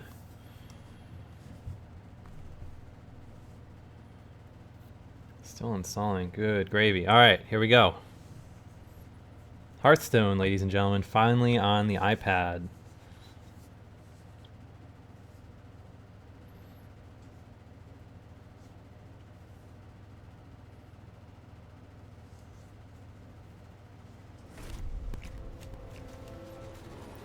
It is said that wars are I guess we'll go through the original cutscene in case anyone hasn't seen it yet. Victory requires strategy and a mastery of power. War is deception. A game played best from the shadows. only strength. I might actually get into this on the iPad. Like, it's hard for me to play CCGs on the PC because I don't know.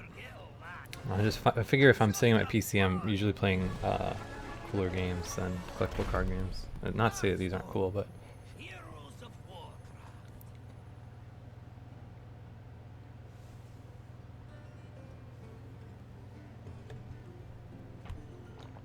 Alright, I have a Hearthstone account. Alright, let me log into my Battle.net account real quick here.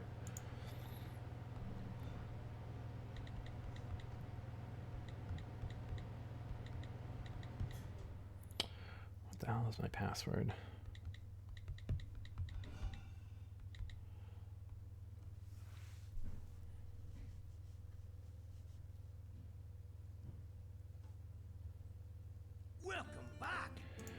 Alright, cool. We're in. Problem with my Hearthstone account is I played it like crazy in the beta. But when it relaunched, it reset everyone's progress. So in order to actually like play as a different classes, you need to go through this whole like practice thing. I wonder if I can actually like restart the tutorial, because that would actually be useful if you've never seen this before.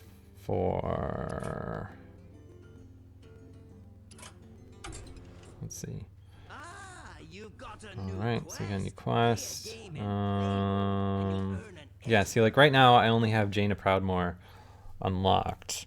In order to unlock the other dudes, you need to practice with each of the classes. So I guess we'll do this just in the hopes that we can play a different guy. So to unlock heroes, you need to defeat them, choose your favorite hero first. I don't know, I played a hunter in World of Warcraft, so play as the hunter here.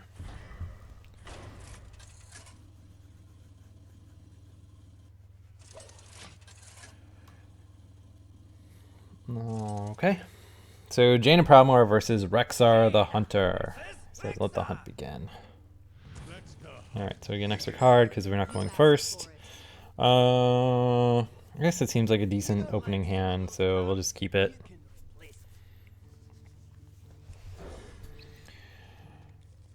Alright. Going second, so we get the coin card.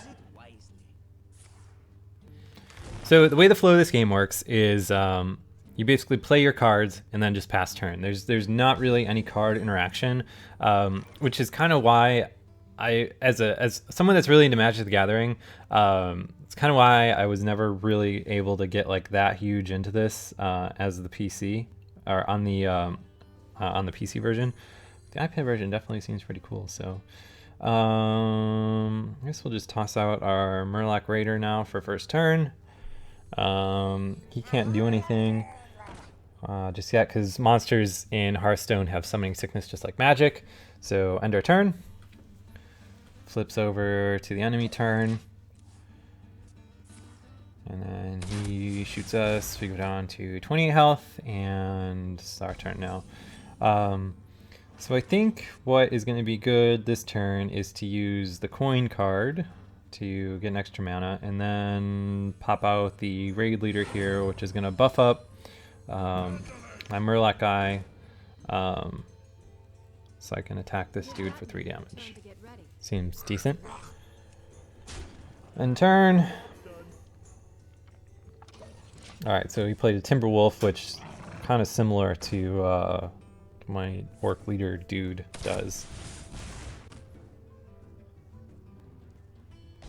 So this turn, what is going to be the best use of our cards? I feel like this guy's not really that big of a threat right now, so I'm just gonna I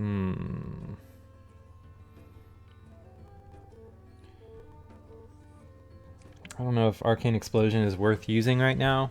Or if I should just attack. I think I'll just attack, because what the hell.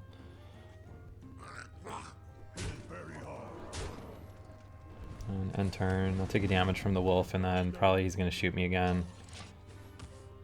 Cleared out my minions. Well, it's good that I attacked with those.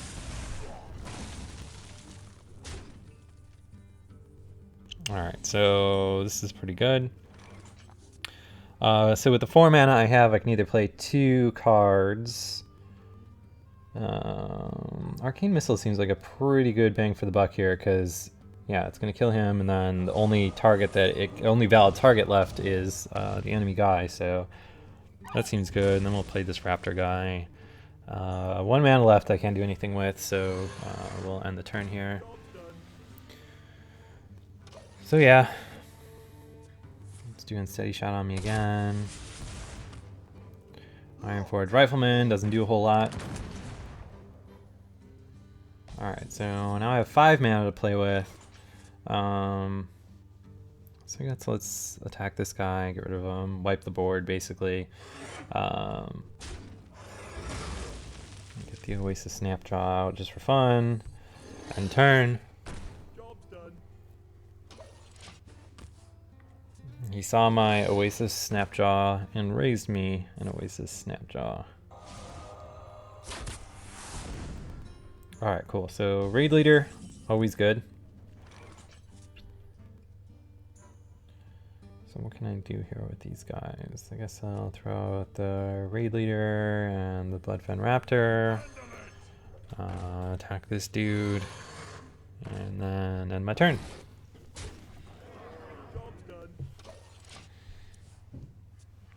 Alright, so that's not great. This dude buffed this guy up, and now he has taunt. So, taunt means that your guys have to attack this turtle before I can continue attacking the main guy. So I just got a guy that has taunt too, so seems decent. So let's see here. Blow this guy out, just so I stop taking damage.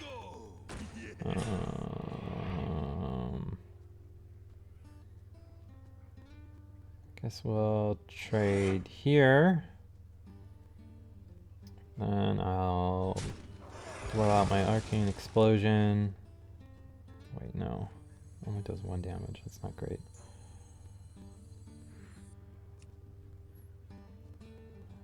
I guess I'm not going to be able to kill him this turn. So, with that taken into account, I guess I'll play the River Crocolisk and end my turn. So let's see here. Steady shot.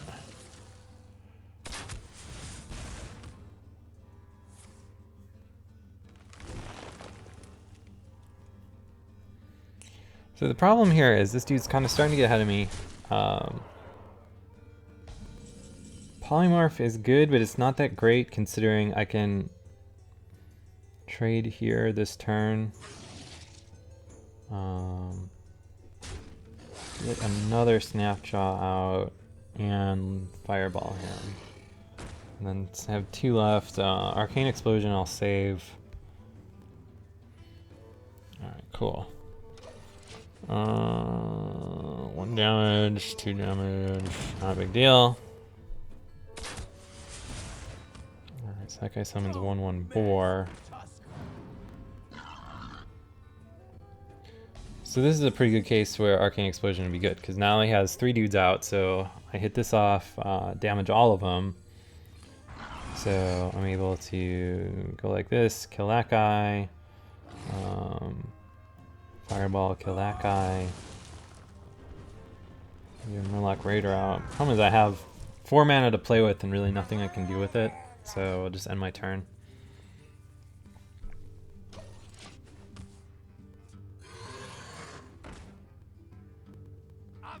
Alright, so definitely will be... Oh man, this dude's really getting ahead of me now. Definitely am going to be polymorphing the dude with Battlecry, because the every turn damage is going to be a big problem otherwise. So let's Fireball this guy direct.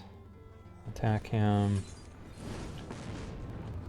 I think like that's probably the best course of action right now because I'll be taking 2, 3, 4, 5, 6, 7 damage next turn. Probably closer to 9 if he shoots me with his another battle cry guy. As long as he doesn't get a taunt guy out. Oh, this is starting to be real bad.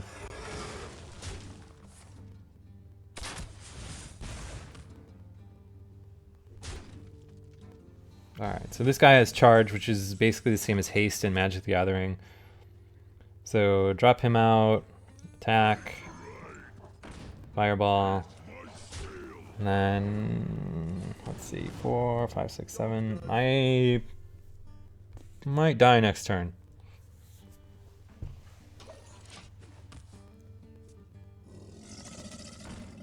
Yeah, so he's got me at 6, and now I'm gonna take 4. Yeah, I'm dead.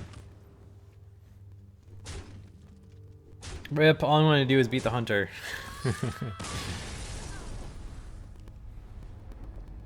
That's okay. I still leveled up. Counts for something. And I got a pack. Alright, so be able to put stronger cards in my deck, which will prevent that in the future, hopefully. Alright, here, that's actually a better idea. Let's go back to actual just regular play mode. Oh, here, I'll open the pack. So I'll show you guys how the kind of in-game economy works. So you get packs of cards. You get them in-game. You can buy them with gold coins. Alternatively, you can buy gold coins with actual money as well. So let's see what cards we got. Tread Corsair with taunt. Costs 1 less per attack of your weapon. Torn Warrior. Taunt with enrage plus 3 attack. Ice Barrier, as soon as your hero is attacked, you gain 8 armor. That's pretty good. Abomination. Alright, well, pretty satisfied with those cards, honestly. So, hit done on those. Go back to the shop. Nope, shit. So, as you can see here, the you can buy 1 pack for 100 coins. I have 1,500 coins because I spent some money in the beta, so they kind of refund you that. Alternatively, you can buy actual packs for real money, which, I mean, that's cool, right? So I'll buy another pack just for fun. And then open it.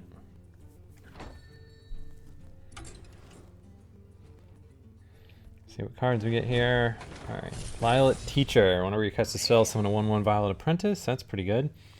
Stormforge Axe. Equipment with Overload of 1. Mad Bomber. Oh, I like that one. Deal 3 damage, split between all other classes. Young Dragonhawk, and then Ironbeak Owl. Pretty good. I guess I'll just spend all my coins on packs. I mean, I just don't really see any reason not to, right?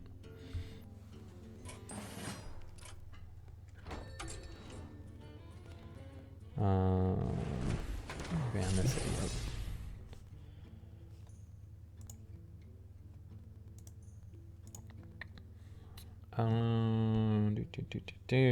Blessing of Wisdom. Cruel Taskmaster. Priestess of Elune. Arathi Weaponsmith, and Mass Dispel. Okay, cool. Here, how do we go back to my collection here? This is a great place to make a custom deck with your favorite card.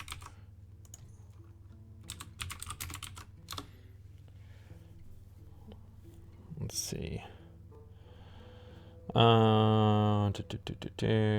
Do new deck. Mage, choose. What do we got here? That seems good. Arcane Missiles. Oh, definitely throw in Ice Barrier. Definitely throw in Frostbolt ×2. Arcane Explosion's good. Throw those in.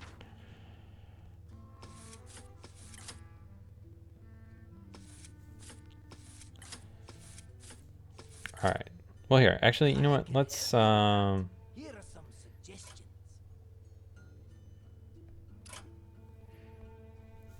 go through. And one thing that's kind of nice for new players here is that you can essentially just have it build your deck for you. So you suggest a card, and it's like, hey, let's start by adding some class-specific cards. So add Fireball. Fireball again seems good. Frostbolt. I'm always big on like direct damage stuff.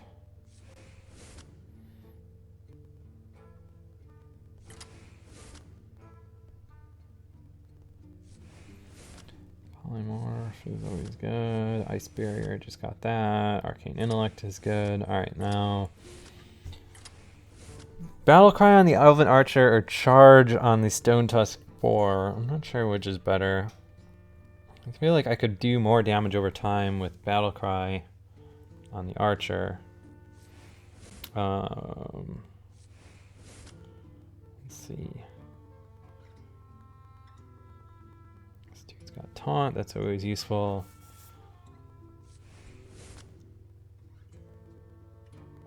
Alright. I don't know if silencing a minion's that good. Let's get the Mad Bomber here. Some cards that cost 5 mana. The Abomination seems pretty... Oh, the Stormpike Commando is really good.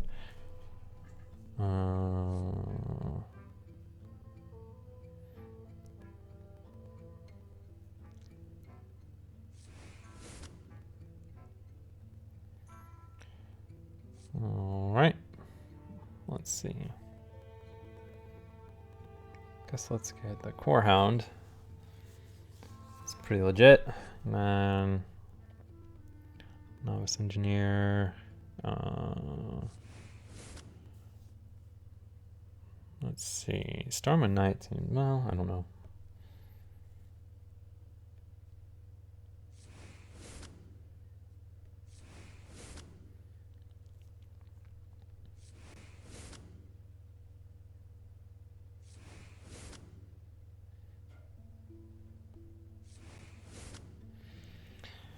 All right.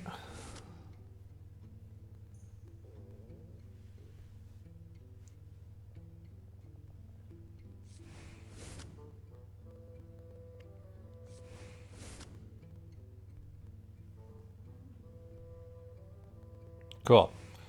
Deck is done. So custom Mage 2, and pretty boring deck. So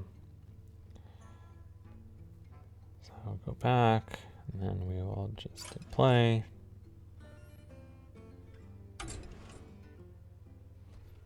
just casual play here, being matched against someone with my non-existent player skill.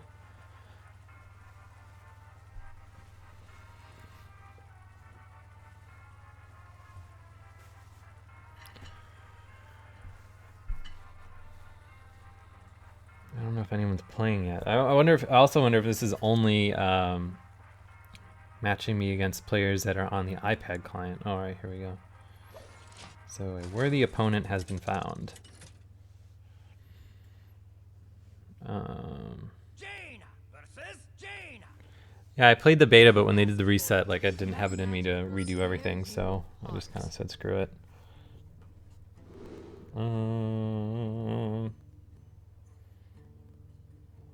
I don't know if this starting hand is great or not. This dude is definitely too high cost.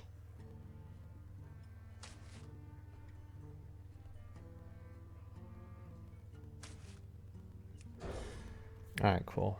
Pretty satisfied with that. The Core Hound's not that great, but whatever.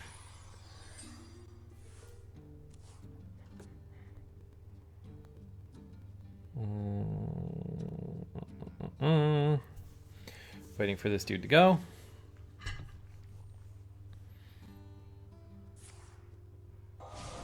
Solid first move, I guess.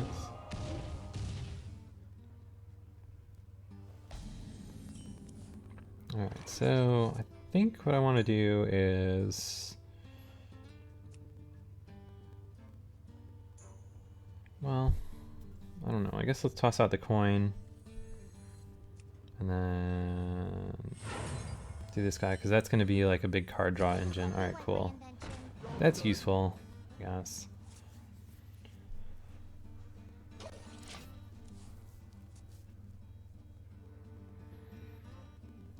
Waiting for Death God to take his turn now. It's kind of the problem with playing with players on stream, is that I'm at the mercy of like them doing anything.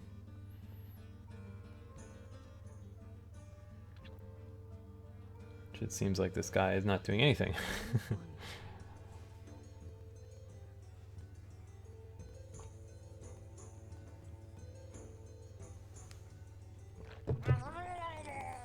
Alright.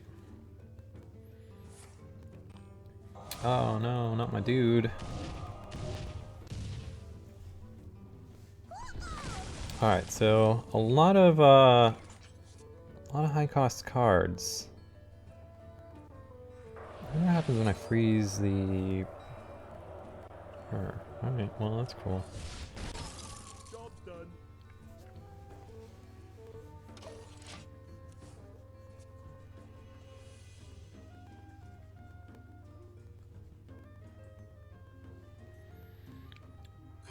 Two guys. Don't really have a good way to wipe the board now, or deal with them, actually. Oh, well that's decent. Throw this out here, hopefully... Oh, perfect. That actually turned out way better than I was expecting. And then get this bro out, he has taunt, so won't take damage next turn unless they kill him. Job done. Right.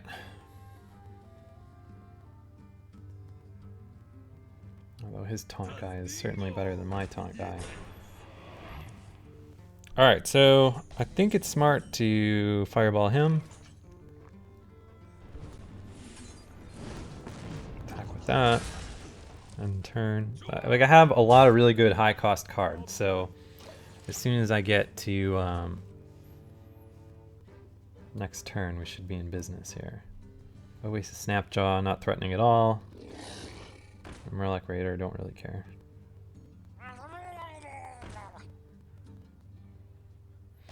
Alright, so that's not great now.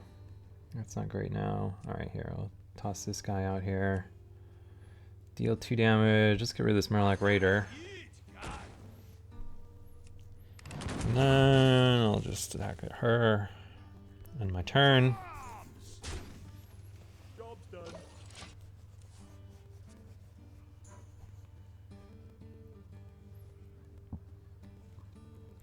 Oh, I see his deck is similarly top heavy.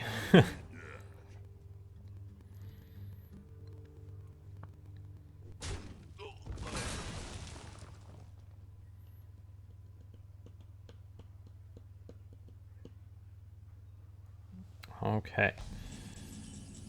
So, what to do here? With 6 mana on the board, I'm gonna be able to get my Core Hound out next turn.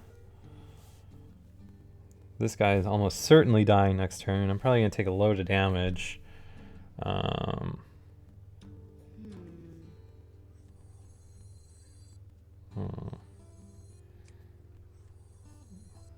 guess let's do this guy. The frost wolves stand. 5/5. Now a 6/6. If nothing else, that'll be attractive for him to attack.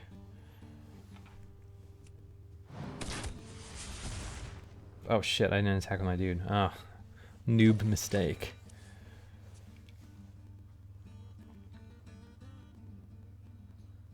Oh, and of course he polymorphs my best guy. That's really not great. I hope you like my invention.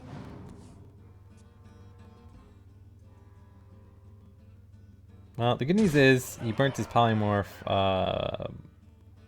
on something other than my Core Hound, so that seems okay. Because the Core Hound's gonna be real big. Although I guess he can just kill me with the stupid ogre. So we'll trade on that. I guess there's nothing else. Let's get rid of these guys. He'll undoubtedly attack my Core Hound, so they'll both be dead.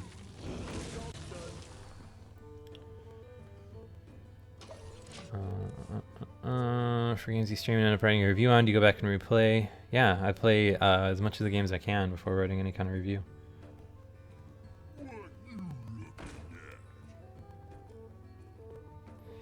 Alright, so decent trade there, but we got another guy out, which kind of blows.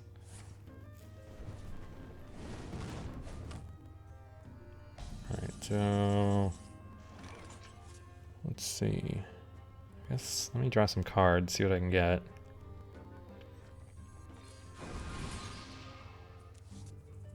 Alright, so with 5 left to play with.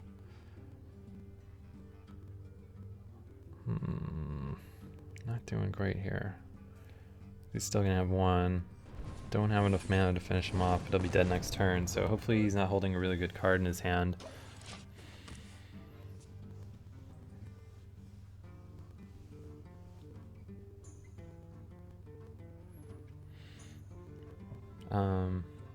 As far as like all the animations and stuff like that, like everything seems to be working fine. Oh, I'm so toast here. Yeah, it's gonna be for 7 here. I'll be at 3.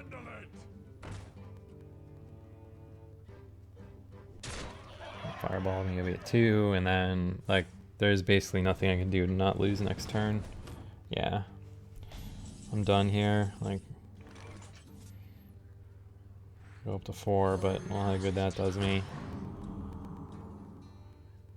1 for 2.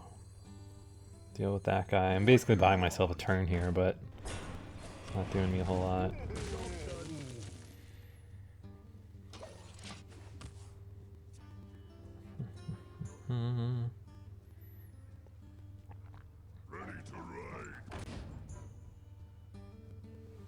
Oh yeah, he's gonna kill me with this guy, because doesn't this guy have no, I guess he doesn't have. Oh yeah, he does have charge. Alright, yeah, I'm dead. DED dead. So if you guys are into watching me lose at Hearthstone, man, do you have the right stream. Alright, so we got another pack. We'll see what we get.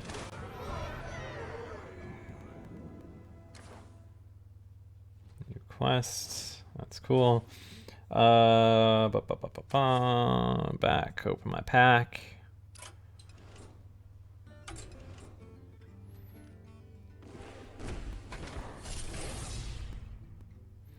Alright, so let's see. Mirror Entity, Imp Master, Leper Gnome, Ancient Brewmaster, an Earthen Ring Farseer. Nothing amazing. Alright, so another cool thing about this is that like a lot of digital collectible card games, there's like this crafting mode here that you can basically make the cards that you're missing through like disenchanting stuff. So it's kind of like a neat mechanic. I don't want to necessarily disenchant anything right now, but like basically any cards that you don't want, you can get rid of, and then use those materials to like buy new cards here. Like, but the problem is the good cards are really expensive, so you need to buy like a lot of cards. So yeah, I don't know. It's Hearthstone for iOS. Seems basically identical to the PC version, except you play it with your finger. So yeah, I don't know. I guess let's check out Warhammer now. Let's see if it comes up. Warhammer 40K. All right. Shit. Windows is annoying. Stop, I don't want you maximized. Ugh.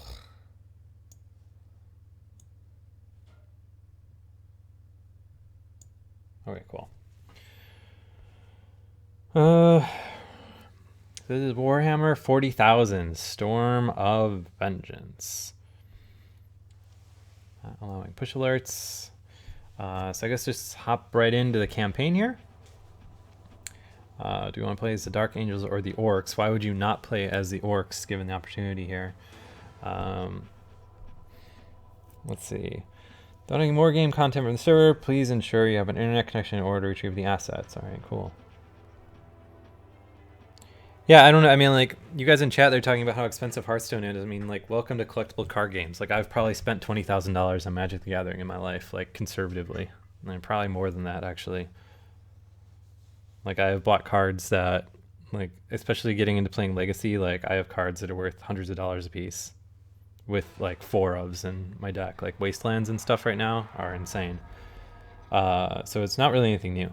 Anyway, War Boss, Gazcol, give him another. Time to finish him off. Puny Umans, stick him, get stuck in, boys. All right, cool.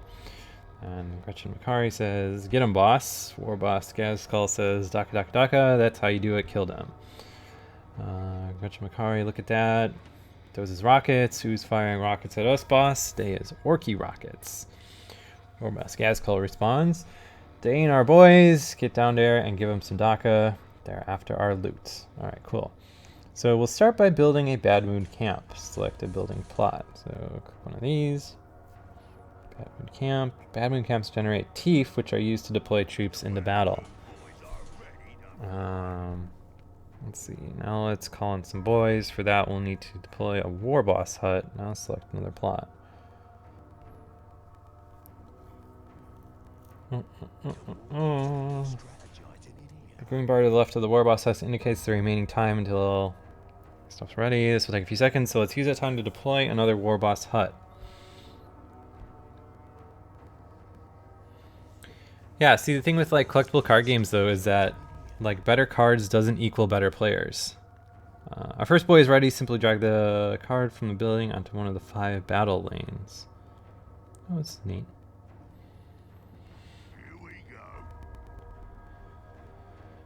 The enemy has to play their own boy. Don't worry though, he's injured. Our boy should make light work of them.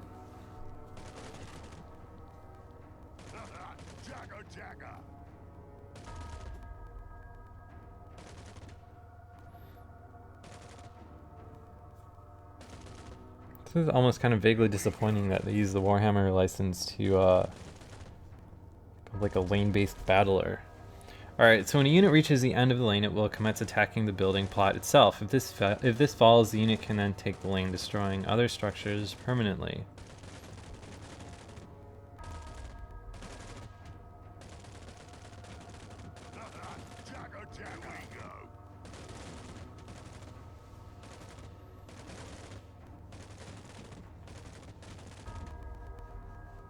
Good work. Capturing a lane deals a fear blow to the enemy's economy, but it's not over yet. You'll need to capture 3 lanes in total to win, so let's keep going.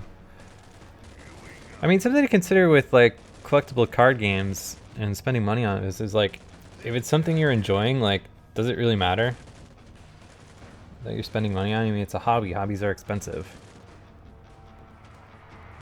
Right. Continue. War Boss Gazcol says, Zog off, this is my loot. War Boss Nazdrag says, I was to air first, you zog off. War Boss Gazcol responds, ow, I ain't ever seen another ship. How did you get here? War Boss Nazdrag responds, that's for me to know, innit? Let's see, War Boss Gazcol says, don't you know who I am? I'm Gazcol Mag Uruk Thraka, the prophet of Gork and Mark. I'm the biggest, baddest warlord there is. You got to tell me. War Boss Nazdrag responds, you know something I think could come to some kind of deal. I'll tell you how I got on this rock without a ship. If you and your boys come with me and on a little job I got planned. War Boss Gazcol says, I'm listening. Right, so play here.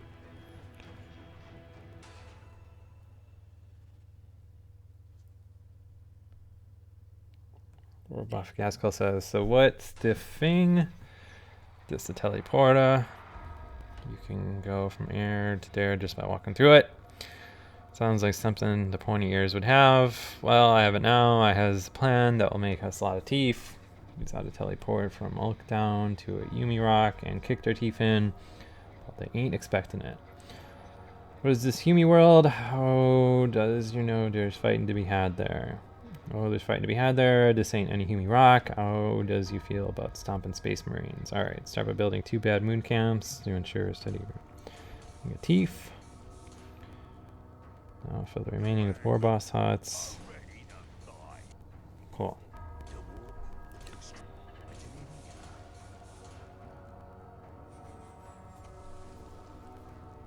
Turn the speed of the game. Alright, yeah, cool. Bomber is going to use your card deck. You can use this to store cards you may not want to use right away. Selecting a card is generated from a building and trying to move. Alright. Oh, that's kind of neat.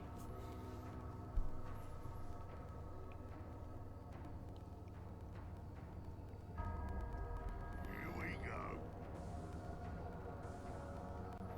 So yeah, I don't know. Like, it's always seemed kind of crazy for me to people to get all worked up about like spending money on hobbies. I mean, like, everyone spends their money that they work for in their own way. Like, I don't necessarily think it's bad to spend money on Hearthstone cards if you're enjoying Hearthstone. It seems pretty reasonable to me.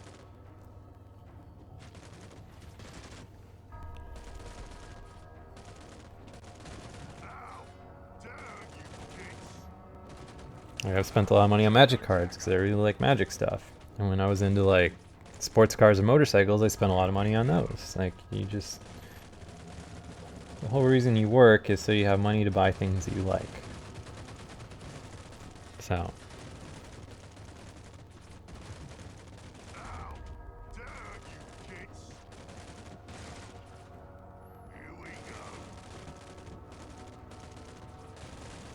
I don't know. Kind of drives me crazy when people from the internet get all like judgmental about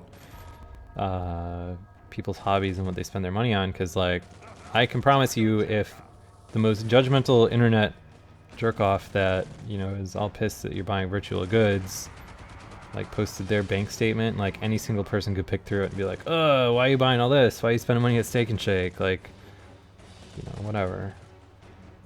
Just stupid. No one has any perspective. Alright, so you level up and earned a skill point. Let's try to learn a new ability. Okay. What do I need to do? Alright. Welcome to the skills menu. Every time you level up, you get 1 skill point, which you can then spend to unlock new units and upgrades. You can see your current experience, progress, and remaining skill points at the top. Every skill costs 1 point. Alright, so we'll learn about these guys. Although they're extremely weak in combat, they're also extremely cheap to deploy and quick to generate. They can shoot on adjacent lanes and in great numbers that can overwhelm their opponents.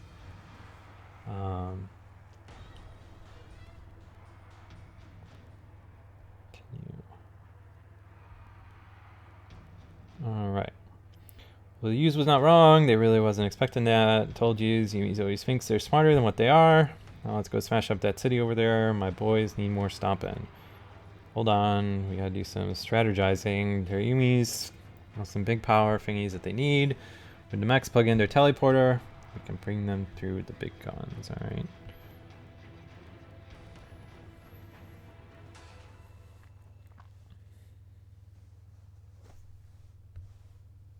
Alright, listen up boys, we got it for easy so far, but now things is gonna get harder. What's the plan, boss? Our Yumis ain't got some things we need. We're gonna need to stomp that city over there and capture a big gun, while Nazdrag is gonna get the teleporter juiced up. This sounds like Yumi plan. It's complicated. If it was proper orc thing, it wouldn't be making my head hurt. Alright, I'll be making your head hurt if you keep that up. Mork and Gork tell me what you do, so unless you want me to kick your face in, get back in line. Alright. War boss hut. Selected to bring up the tactics menu. Alright, generate these guys.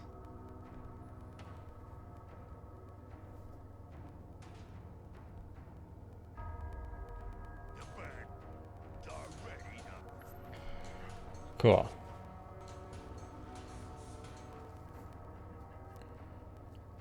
Yeah, I don't know. Like, I wish I could figure out why people on the internet complaining about like value propositions so much. Like, what difference does it make? Who cares? Here we go.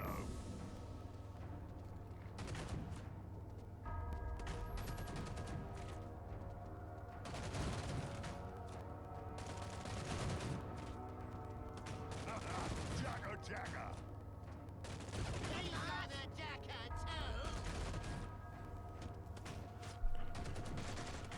Here we go.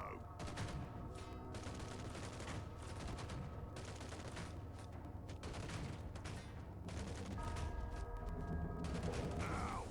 Down, you kids.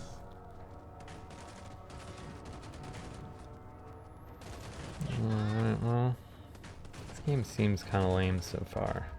Here we go.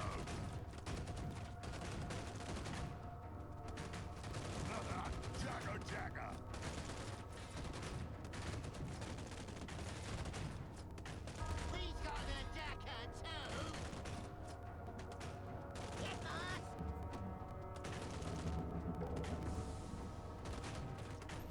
I think I'm just gonna play through this one and then move on to next game here.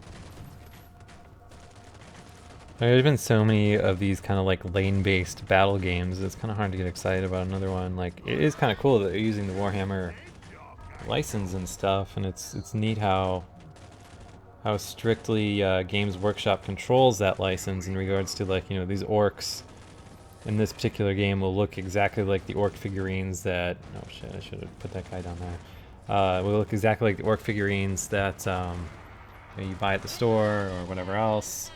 They look like every other Warhammer video game and things like that, but I don't know. It really seems just okay. So, yeah, that's Warhammer 40,000 Storm of whatever. I don't know. Let's see what else there is in this game as far as DLC is concerned. So it looks like we can buy additional units to deploy Dreadnoughts, Deathwings, and Storm Boys. So not sure if you eventually get those in game or whatever else. There's a multiplayer or a hardcore mode that you can put on, and multiplayer mode. So I don't know. I mean, I guess, you know, if you're crazy about Warhammer, give this one a look, I suppose. All right, so let's quickly go through the rest of the games here so I can go grab something to eat. 15 coins. Next one up. All right.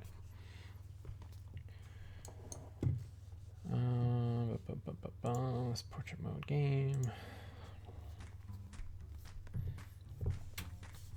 Alright, definitely doing touch. Hate tilt controls on the iPad. Touchscreen to rotate left or rotate right.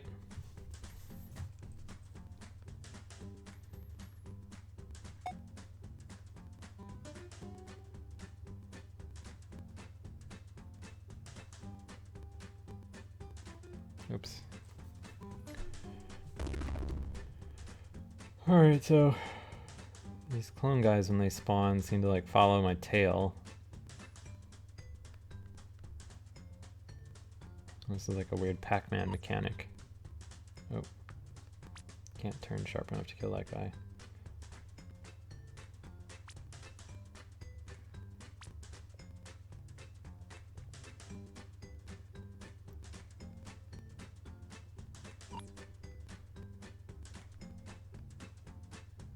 Oh, so I see. So you need to basically like keep the party started or keep the party going until you collect all 15 coins.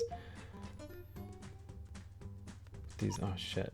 It really doesn't last that long when you go into like power pellet Pac-Man mode. Like you really kind of have to have the dudes near you. Maybe I'll try saving that this time. Shit.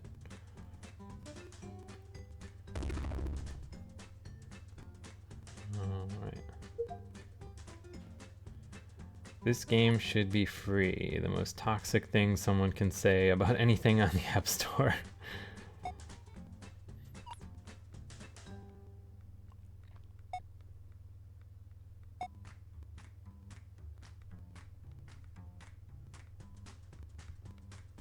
It really needs to give you some kind of like countdown as far as like how much longer you have until the clone that's out is going to switch back into non-clone mode, or I guess, you know, switch back to white.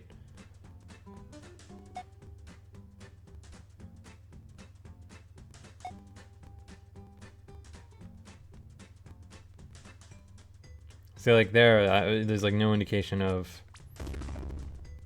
like, should I go for another guy? Should I turn around? Like, I don't, like, it almost seems better to just avoid those entirely and just, you know, go in like big swoops around the map.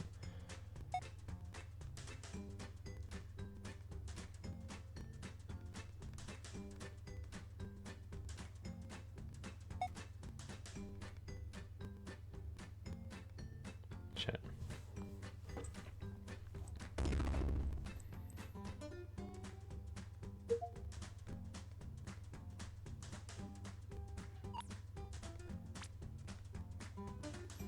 What sucks is how the coins disappear too, so like if you try to go towards the coins and you don't end up being able to get it, it's like you just created a huge huge train of guys to deal with.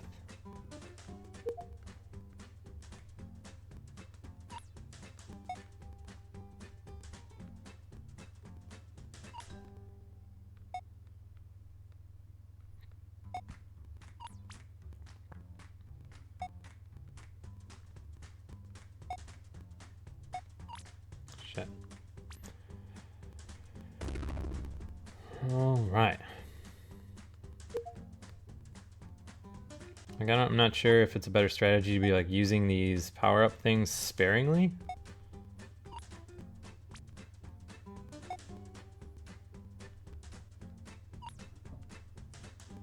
Oh, what happens when you go off the screen? Oh, you come off the top. That's useful.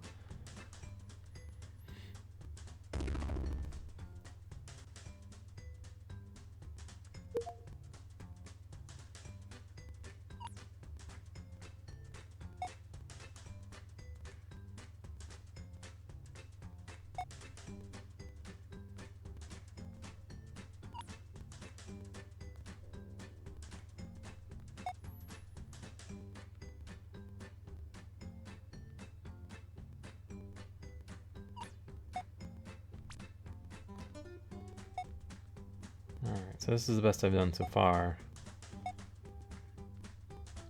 Largely through managing where my dudes go. Shit.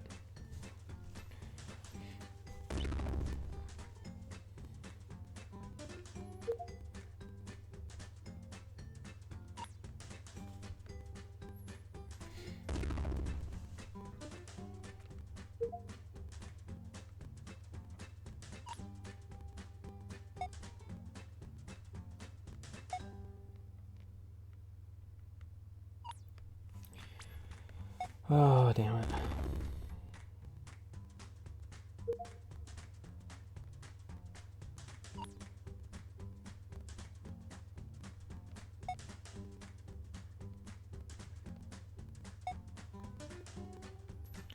Yeah, so no indicator of when the power-up's gonna fade off. Like, it almost seems like it's better to just use it to pause all the guys than to actually like try to destroy them. Shit.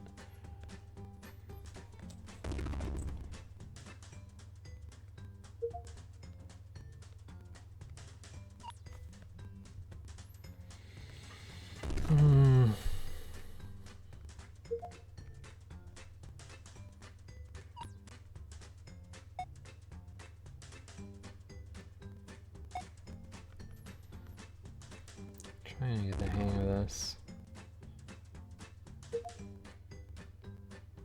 See, because like you'd think you should go for that dude, right? But he would have turned back just in time to kill me. And it sucks how the coins disappear too. Like, especially if you sort of overcommit on getting to one and then it disappears just before you get to it. Like, I think the coins and the power-ups need some kind of messaging in regards to like how long they're gonna last. Because like, all right, see, like that's a perfect example. Like I went up to go get that one, but it disappeared before I could get there. I was gonna loop around for that other one, but it disappeared as well.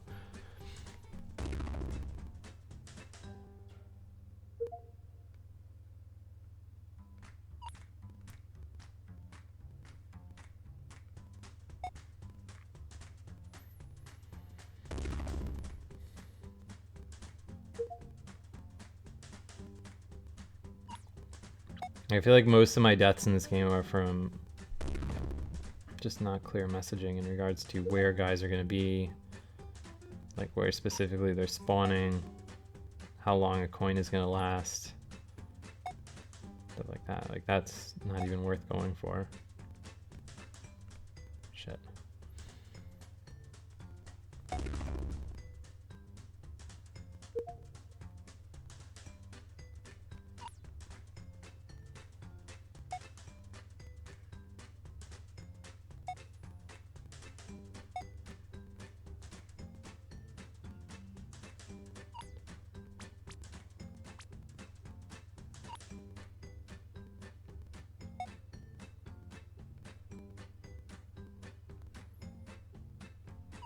feel like that coin vanished before I could get to it.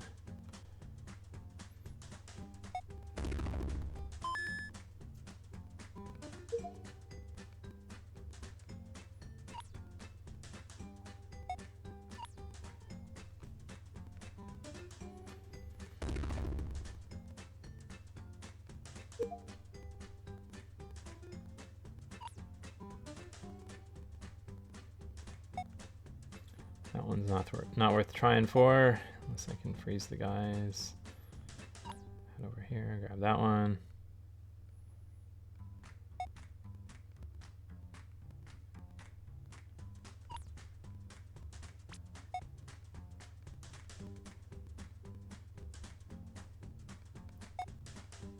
Shit. Alright, let's see if I can do better then. Still haven't been able to get the 15 coins, but I suppose that's kind of the idea. That should be hard, right?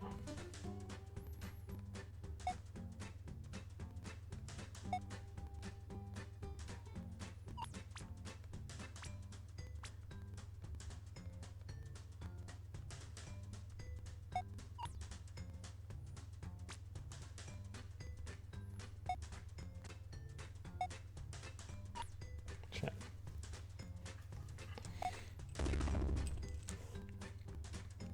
Well, here, for the sake of just checking out what else this game has, let's check out the other difficulty modes.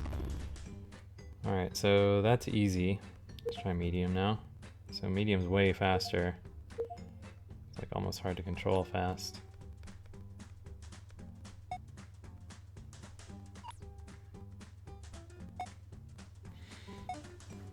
Yeah, all the videos will be up on YouTube later. And check out hard. Hard is, this is bananas. It's really fast. Very difficult to control. Ugh.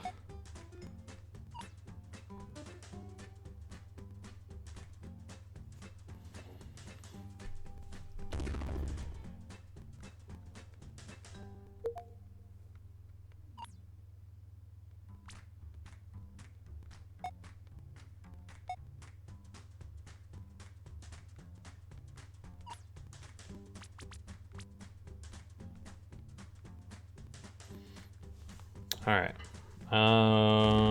So yeah, let's move on to the next game. We don't have very much time left here.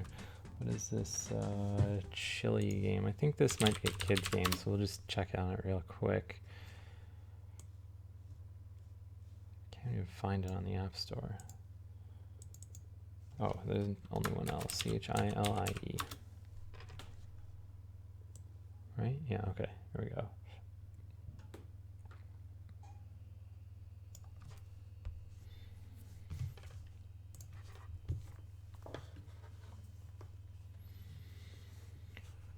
All right, this is from the Ice House, an indie artist collective.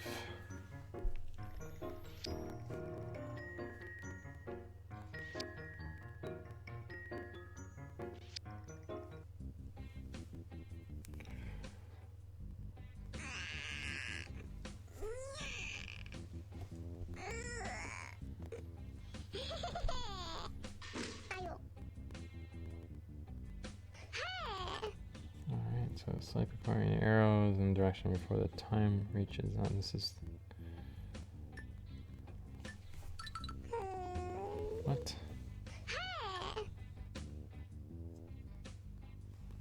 Swipe in the direction of your choice to reach the goal number before the actions to the left reaches 0. Okay. What? Oh, this is a kid's game. Oh, this is stupid. All right, here, let's switch to Lightbringers. I don't need to waste time on this.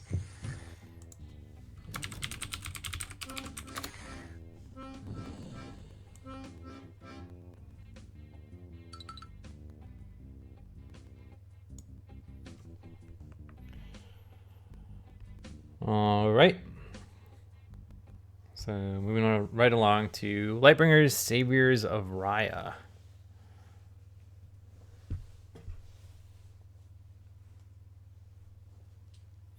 So we'll see what this is all about. It's a free game, so... Alright, we're gonna play as the girl or the guy? I guess let's play as the dude. Sword. I have 3 options. Let's just do the sword. And then we can like do these different boosts here. So this thing has an experience bonus. That usually seems to be the most OP of all. Are you ready to venture forth? Yes. Alright, so move around and attack enemies.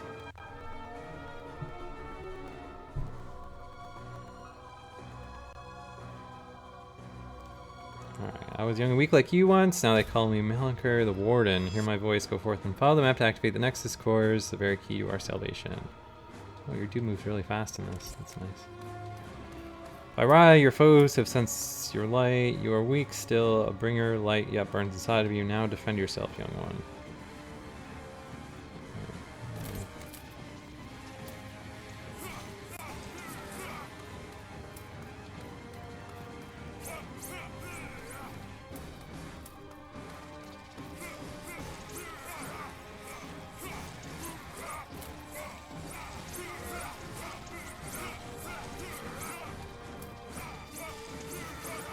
Oh, many whelps. Right, let me group all these dudes up.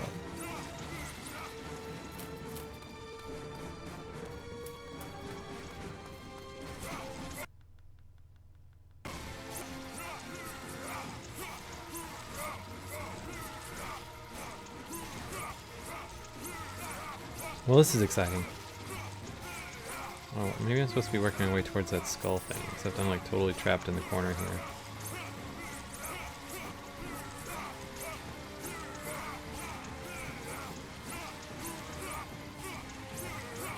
Like the skull is coming up this way.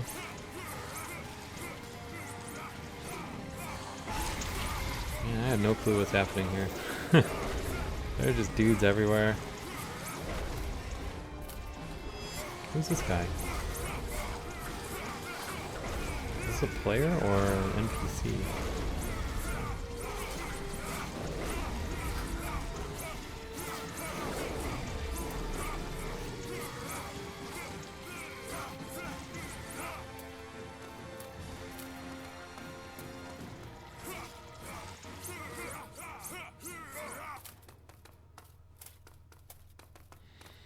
Alright. Oh, does my thing still say Hearthstone? Maybe that's why people are bitching.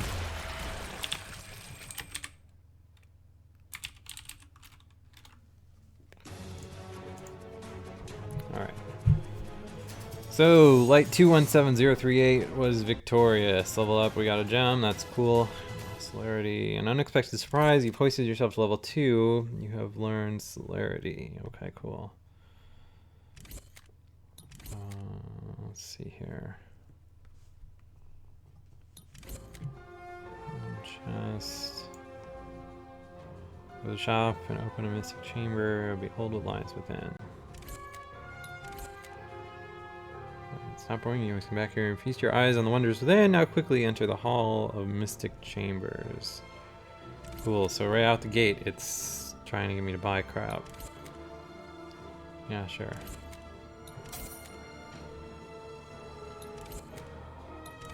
Alright, Nexus Orb, remember they are the core of power. You'll surely find more Nexus Orbs on your journey. For now, let's leave the shop and equip it. Alright.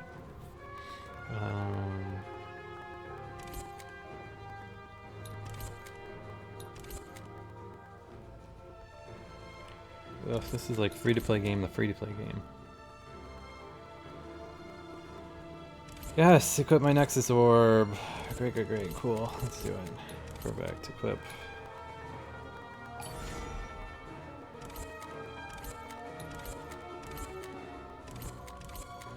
Alright, can we finally do something that resembles a game? Okay, cool.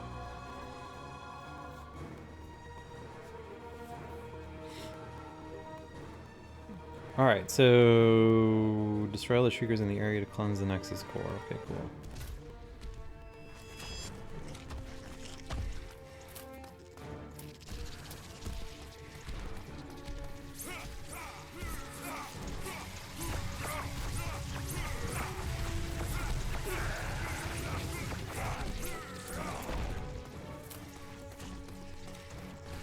just got no idea what's going on here. Like, I don't know if my dude has a health bar. Oh yeah, I guess I do.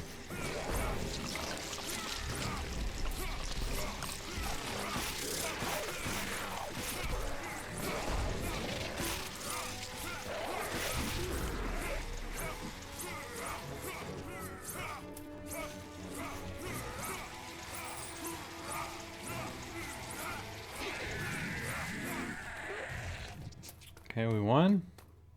Nexus core has been released.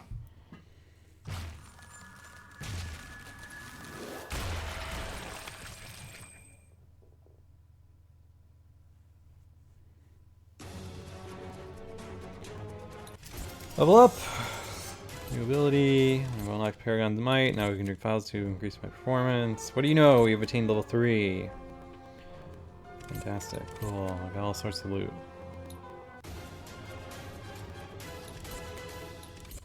This Nexus Orb, you can awaken a new facet of your Lightbringer arsenal. Go to the Nexus Orb screen. Don't worry, I'll be there to guide you. Alright, cool. Let's do this real quick.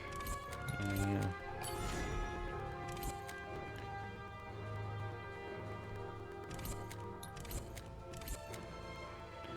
Get more Nexus cores.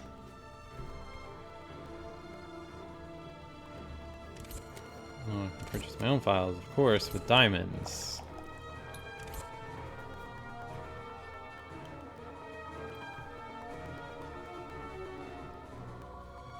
Let's see here.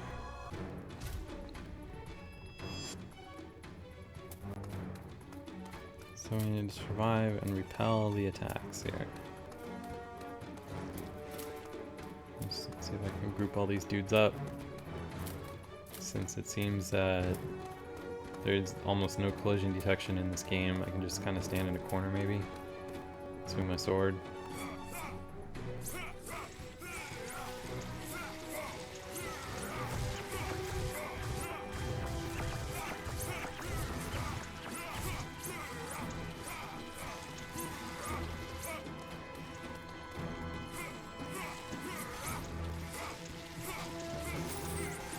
Alright, let's see if I even need to pay attention with this. Like, I'm gonna see. Oh, we'll use the Paragon's Might. Cool. Alright, so I'm just tapping the sword swinging button. You guys let me know when I need to do something. I'm gonna check Twitter over here.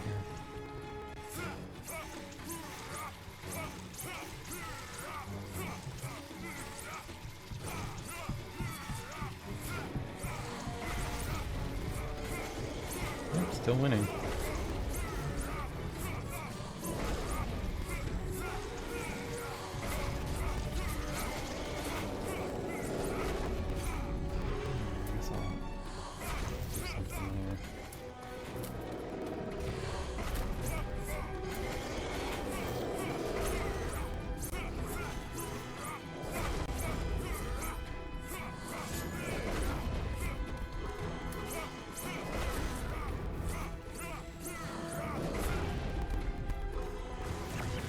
Victory!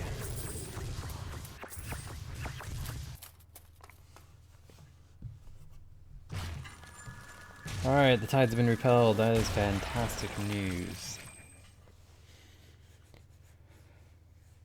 Alright, cool. Got some more shit leveled up. Now upgrade your weapons. How about we upgrade what game we're playing? Let's see what Heroes of Blood Magic. It's all about. So this is a free tactical RPG. I don't know how much hope to hold out for this. Oh god, so much text. You guys ready for story time? Because you're about to get it. So welcome to Heroes of Blood Magic. The world wasn't always like that. Some of the elves and dwarves still remember fields, forests, and ocean. But no more. An age ago, a sheet of ice as tall as 30 men started to advance across the northern wilderness of the continent of Eldaria. At first, nobody paid attention. Then hordes of displaced orcs, goblins, and giants started to pour into the southern kingdoms. Sounds kind of like the plot of Game of Thrones. Led by powerful war chiefs, they carved out kingdoms of their own until the ice wall pushed them further south. Faced with the prospect of being overrun by menacing savages from the north or crushed by an unstoppable ice sheet, wizards of Mar Khalad allied with the dwarves of Gorum Gor to build a machine that would save the world. For 20 years, the nations of the South contributed wealth and manpower to create this marvel. It promised to push back the ice and restore order to the land. It did not. Instead of salvation came devastation. As you look to the south, all you can see is a stretch of blasted land with pools bubbling lava and an ominous red haze in the air. Those who ventured there rarely returned. Somehow this calamity has stopped the ice, but left only 300 paces of habitable land between a wall of ice and a scorching desert. To make matters worse, a horde of orcs, goblins, and horrible creatures have been raiding the eastern border for months now.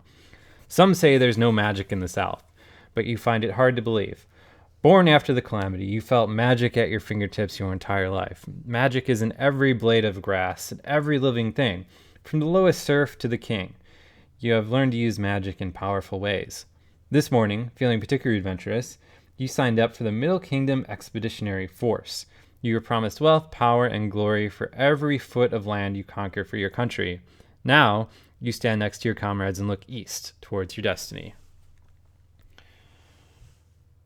So much plot. Alright, so greetings, recruits. You did well to enlist the Middle Kingdom Expeditionary Force. Our country is beset by hordes of savages from the east. We do not know what they want or why they avoid fighting the remnants of our legions. We fear they might be testing our strength before a full-scale invasion. It's time to show them what we're made of. Your task is to fight savages in small skirmishes and keep them busy while His Majesty the King decides the course of action. Alright, oh my god, so much text here. Selecting characters. Since the calamity, our kingdom has been reduced to a narrow valley between the ice wall to the north and the blasted desert to the south. I already knew that. This makes your task easier. Push the enemy back from our borders. Let's begin this expedition by giving small, simple orders to your party. Tap on a portrait to select a party member. Alright, let's do this dude at the top. Each turn, your character may move on the battlefield and perform one action. With the character selected, available moves are marked in yellow. Tap on a yellow square to plot a path there. Tap again to confirm a move. Let's move towards the enemy. Turn-based combat. Each turn, your hero can take an action by attacking or using a skill. Doing so means the hero can no longer move on the battlefield. Make sure you move first, attack second. All of your heroes get to act together. Once you end your turn, all opponents will move and act. Heroes who can take an action have a yellow circle next to their model. Areas of high danger on the map are marked with a skull icon. Attacking enemies. You have been well equipped to battle the savages. When you have a character selected, enemies in range will be marked red. Let's move close to the opponent and attack him. Once in range, tap an opponent with a red marker to attack. Damage and armor. Your attacks always hit. The damage you deal is reduced by 1 for each point of enemy's armor. Magic damage ignores armor, but is reduced by 1 for each point of enemy's magic resistance. Reduce enemy's health to 0 to defeat him. Monster info. You can learn more about opponents by tapping on them. Doing so displays their attack range and defenses. Yellow squares indicate where the enemy may move next turn. Red markers are possible targets. Enemy's health and stamina are displayed with red and yellow bars under the enemy. The number in the corner is their current health. Counterattacking, your heroes carry a melee and ranged weapon but use only one per turn. Your character retaliates each attack received during a turn. Melee weapons cannot retaliate against range or magic attacks. Characters with range or magic weapons cannot retaliate to melee attacks. Reinforcements. While your small party will not attract as much attention as our legions, it's very likely that your savages will notice your advance and try to intercept you. If they try to overwhelm you, don't panic. Regroup in a defensive position. Use your powerful magic abilities against the enemy. If you hurt them enough, they may turn and run, giving you room to maneuver. Oh my god, it's still going. Treasure and loot. There's a whole lot of wealth those savages stole while plundering the northern kingdoms. Gems, gold, tapestries, and magical items. Entire palaces worth of treasure gone. There's no law in the east, and savages rarely trust one another. It's likely that they have hidden their ill-gotten gains in some hidey holes. Keep an eye out for such places. Your magic aptitude may help you sense caches that contain magical items. Oh my god, treasure and loot part 2. Once you discover treasure, move close and tap on it to add contents to your inventory. But act fast. Your opponents use equipment too. They may try to steal treasure if they see it first. If you no longer need equipment, you can sell it to our merchants for use by legionnaires or to be reforged into agricultural tools. Just to be clear, anything you find is yours to keep to use against the enemy. Equipment, we've equipped you with a fine iron weapons and armor. There's plenty of better enchanted equipment out there to be found. Unlike regular gear, magic items are tougher, sharper, and often have special traits. Rumor has it that items of great power may have even more traits. You can distinguish magical items by the colorful auras around them. Equipment and upgrades. All items you find can be upgraded by our smiths. We'll have some capture goblins fixing tools. They work cheap, but they are goblins. When they come, then come our human smiths. They will sharpen and reforge equipment for a modest fee. If you got the coin, we will have our dwarven allies and put runes on your gear, strengthening whatever magic the item may have. Be wise in your choice, as each piece of gear may be upgraded only once. Holy shit! I'm amazed how far this tutorial is going. Yeah, no kidding. Like, let's be a designer for like game designers everywhere. All right. Blood magic and life energy. You got a natural talent for magic, and there's plenty of magic in these lands. Since calamity, if any creature eats it, it gets saturated with magic over its lifetime. A dumb orc may use magic to grow big and strong. You learn to channel it. As you spill creature's blood, you will release this magic. This magical essence will seek a new host, and there's a moment where you can let it merge with your own. This deed is called blood magic and life energy. Health. Take a look at your party portraits. The red bar represents how close your character is to death. Your opponents have health bars too. The number next to your opponent's current is that character's current health. Wounds reduce the combat effectiveness at 9 or less health. Your character gets wounded and loses 20% of its attack and armor. At 4 health, the character is critically wounded and loses 40% of its attack and armor. At 0 health, the character is dead. Holy shit. Stamina. Fighting is tiring. Keep an eye on your yellow stamina bar. Moving, attacking, and counterattacking all cost 1 stamina. Special attacks and skills cost multiple stamina points. Getting tired makes you less effective. At 9 or less stamina, characters become fatigued and lose 20% of attack and defense. 4 stamina, characters are exhausted and lose 40%. At 0 stamina, characters are unconscious. Healing and rest. Your characters can heal and recover stamina through magical means. Magic is one of the best kind of recovery. It allows your heroes to take other actions while being healed. You can forfeit an action, rest for a turn, bandaging wounds and recovering a few stamina points. You can find this option on the character screen. You can drink a recovery potion from the inventory screen at any time without spending an action. Power levels. As your characters defeat enemies and harvest magic, they gain levels of power, increasing their skills and abilities. You can track progress towards new level on the character screen. Each new level allows your hero to earn a new skill and provides +2 attribute points. Each 5th level provides +4 attribute points. Your enemies may gain levels as well. Attributes. Your character has 5 attribute points that you can control their physical or magical prowess.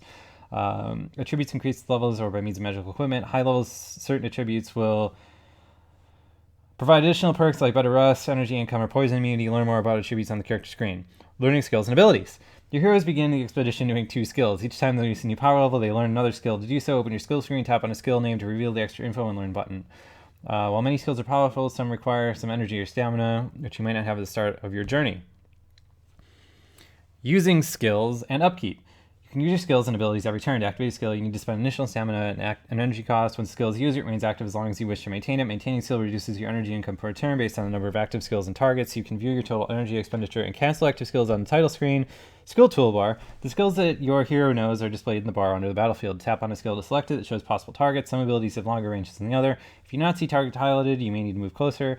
Green markers indicate targets for your beneficial skills. Red markers are hostile or universal targets. Tap on a marker to use a skill on that target. Tap on a different character or portrait to cancel skill use. Inventory. Your equipment and treasure is shown on your inventory screen. Tap on the gold coin at the bottom of the screen to open inventory. Tap on a character to the left or right to view his or her inventory. You can examine items by tapping on them, equipping items, dragging them onto your hero's model from the bag on the right. A character can have 2 weapons. To swap them, tap the button on the bottom left weapon. Remove items by dragging them back into the bag. Alright, weapon and armor expertise. Some of your heroes do not have training required to equip some of the heavier armors and weapons. These items are automatically hidden from your view inventory for that character. Warriors and paladins can use all armor and weapons except magic staves, longbows, and crossbows. Rangers and priests can wear medium armor and most use one-handed weapons. Rangers can use all bows. Druids and rogues can use light armor. Rogues can use light weapons. Wizards and druids can wear cloth armor and use magical staves and common weapons. Potions. The kingdom's alchemists may brew a variety of potions for you if you provide them with life energy. Potions are much less effective than magic, but drinking them is quick and does not use an action. To drink a potion, find one of the under the character's model on the inventory screen. Tap on it to confirm that you want to drink a potion. Dead characters can be brought back to life. Feeding them a resurrection potion from the inventory screen. Conquest. Push the enemy out of the middle kingdom. Pressing the conquer button shifts the battlefield on one column to the left, revealing new lands. This allows you to fight a different terrain, find more hidden treasure, and boost your income per turn. If you're up for a challenge, you can quickly push into your enemy territory, causing more enemies to react to your intrusion. Greetings, recruits. You did well to enlist with the Middle Kingdom. Oh, we're back at 1 now. Alright, so this tutorial is the absolute worst so far. So let's move some guys. Like, I feel like I could have figured all that out on my own.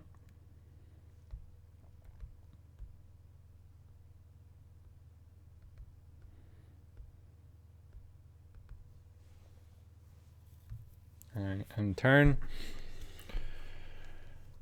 And it crashed.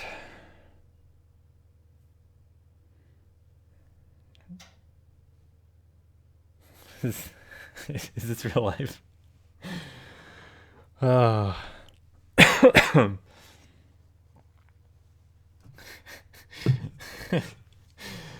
Oh, fuck my life.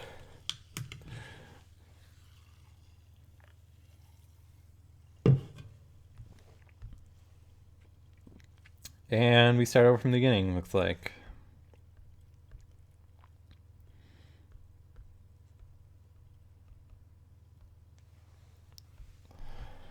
Well, at least the tutorial is cleared this time. That's good at least, right?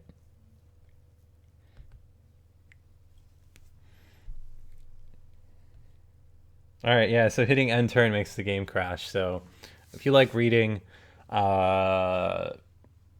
this is the game for you. I don't know what else to do. Alright, let's try it one more time. Start. Move my dudes forward to get into attack position. Oh, cool, I was actually able to attack that guy. Attack this dude, move forward.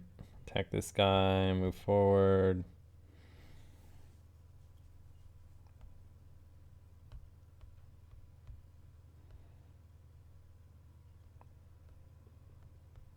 Alright, now with this finger here, I'll be pressing end turn and crashed. Alright, well, I'm so glad that I read through all that tutorial, so let's see, move on to the next game here. This next game is called Millie.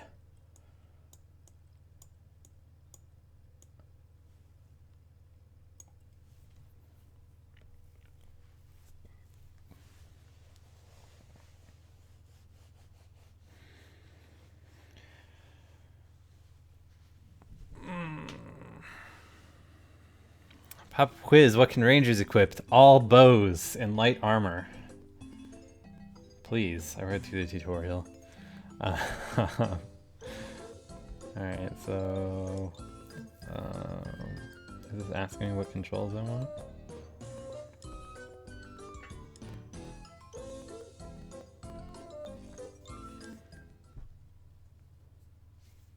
Oh, Speedy PH! Welcome to the channel, buddy.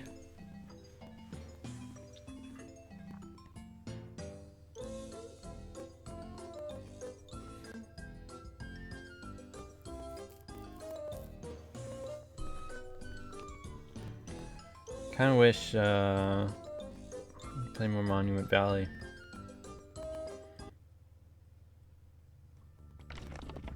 Whoa, check out this thing. I'm like some kind of crazy human centipede. Alright, what is the...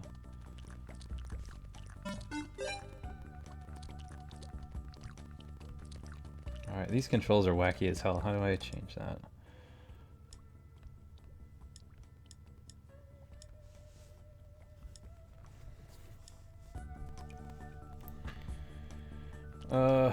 Wait a minute. What the hell is happening here? Where's my... Oh, cool. Alright.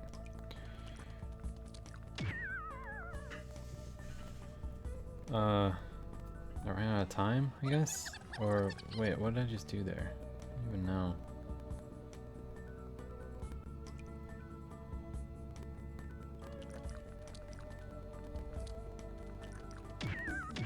So it seems that I'm in a position where I can't, like I'm eating my own ass here when I come around this corner, but I have like no other valid move. Like I go up there and I die.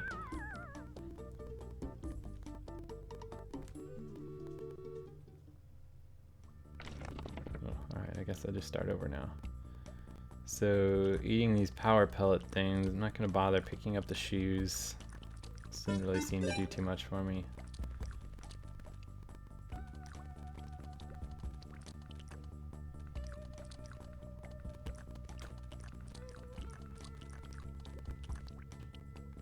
Ugh. Shit. I don't know if like your dude will just run to the wall or how that works. So I want to go up, but alright, cool. I want to move like one space at a time, not just... Controls in this are real bad. Let me try a different option on this. Alright, try swipe base controls. Alright, I'm in my wormhole now. Play next.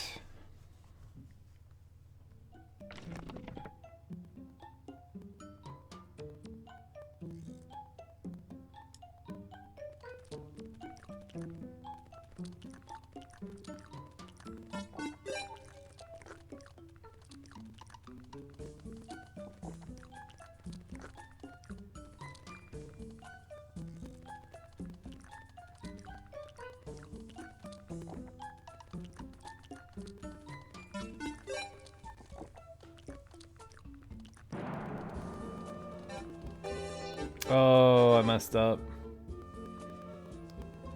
Can't get out of here now.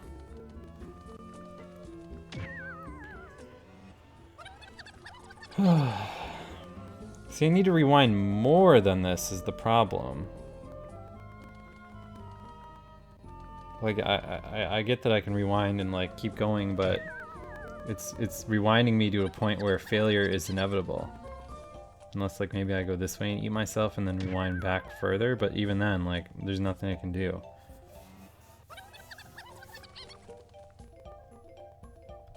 So I guess I'll just restart. I don't know who this game is targeted at. Like, the graphics seem all cutesy like it's a kid's game, right? But it's actually kind of difficult, so...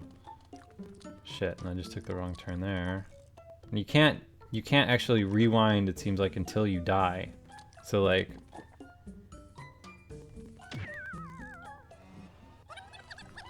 The top left button is just showing you how many clocks you have left.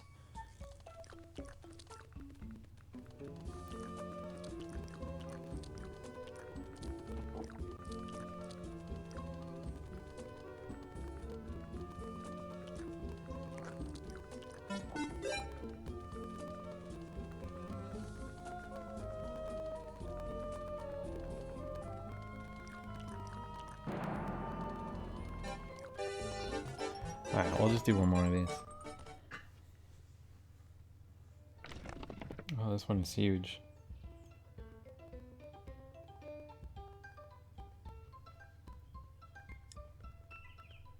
I don't know what this is showing me. Alright.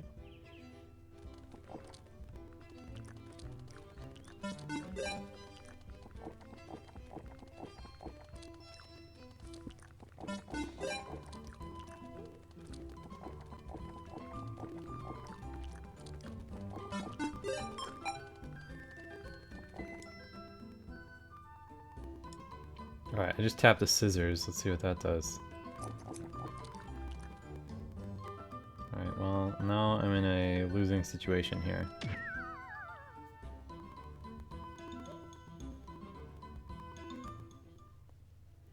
I mean, it seems like a decent idea as far as, like,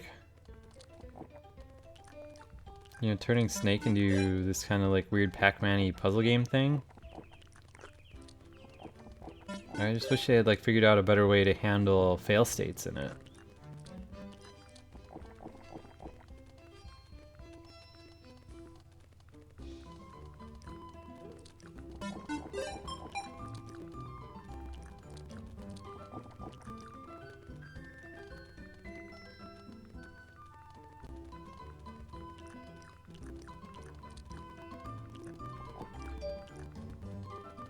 Oh, my scuba diver character needs me. Typically I delete games that do that, but scuba diver's not on the App Store anymore, and oh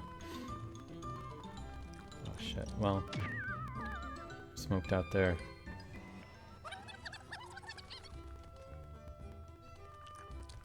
Controls in this aren't great. Like, I'm trying to turn up.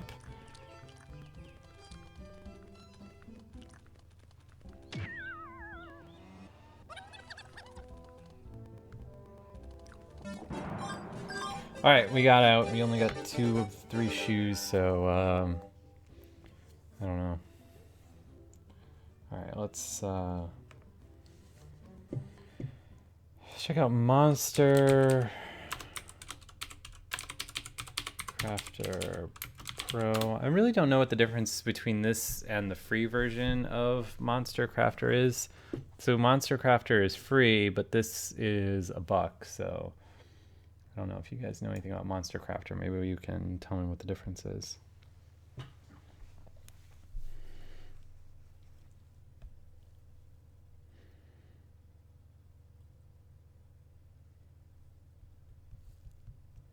Oh, in the year 3030, monsters rule the world. In a once peaceful land, evil Lord Skullfury has seized power. One brave hero must stop him!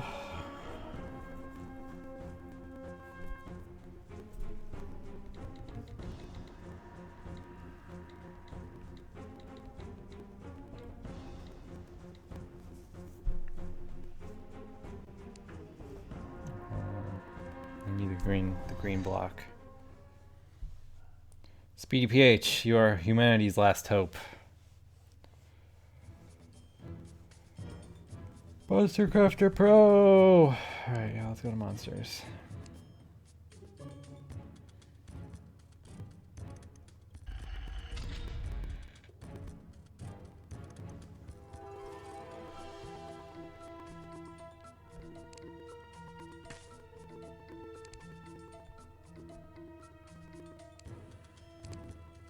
Create your monster. Build your monster any way you like. When you are finished, press the back arrow. Alright. I need to build like a gelatinous cube.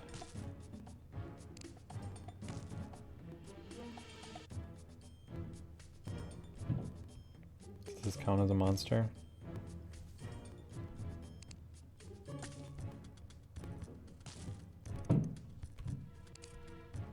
That looks pretty monstrous to me.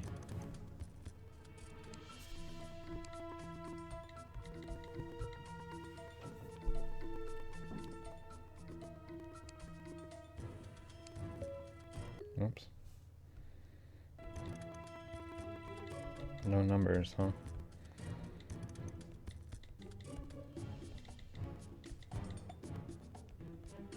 Can I break it?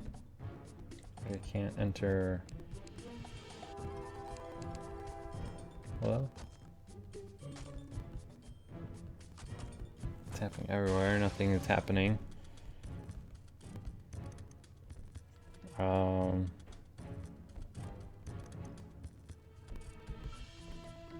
I think I somehow broke the game.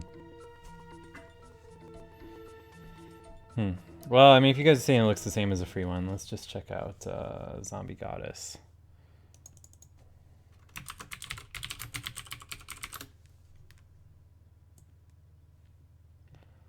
Zombie Goddess Fantasy. Wait a minute. Oh, no, I don't want this terrible game again. I want Zombie Goddess.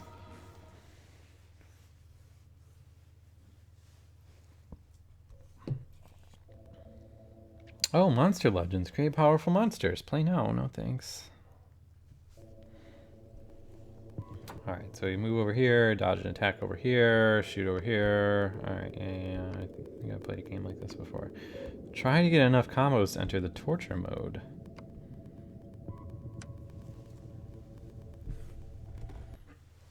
Select up to 3 perks. No.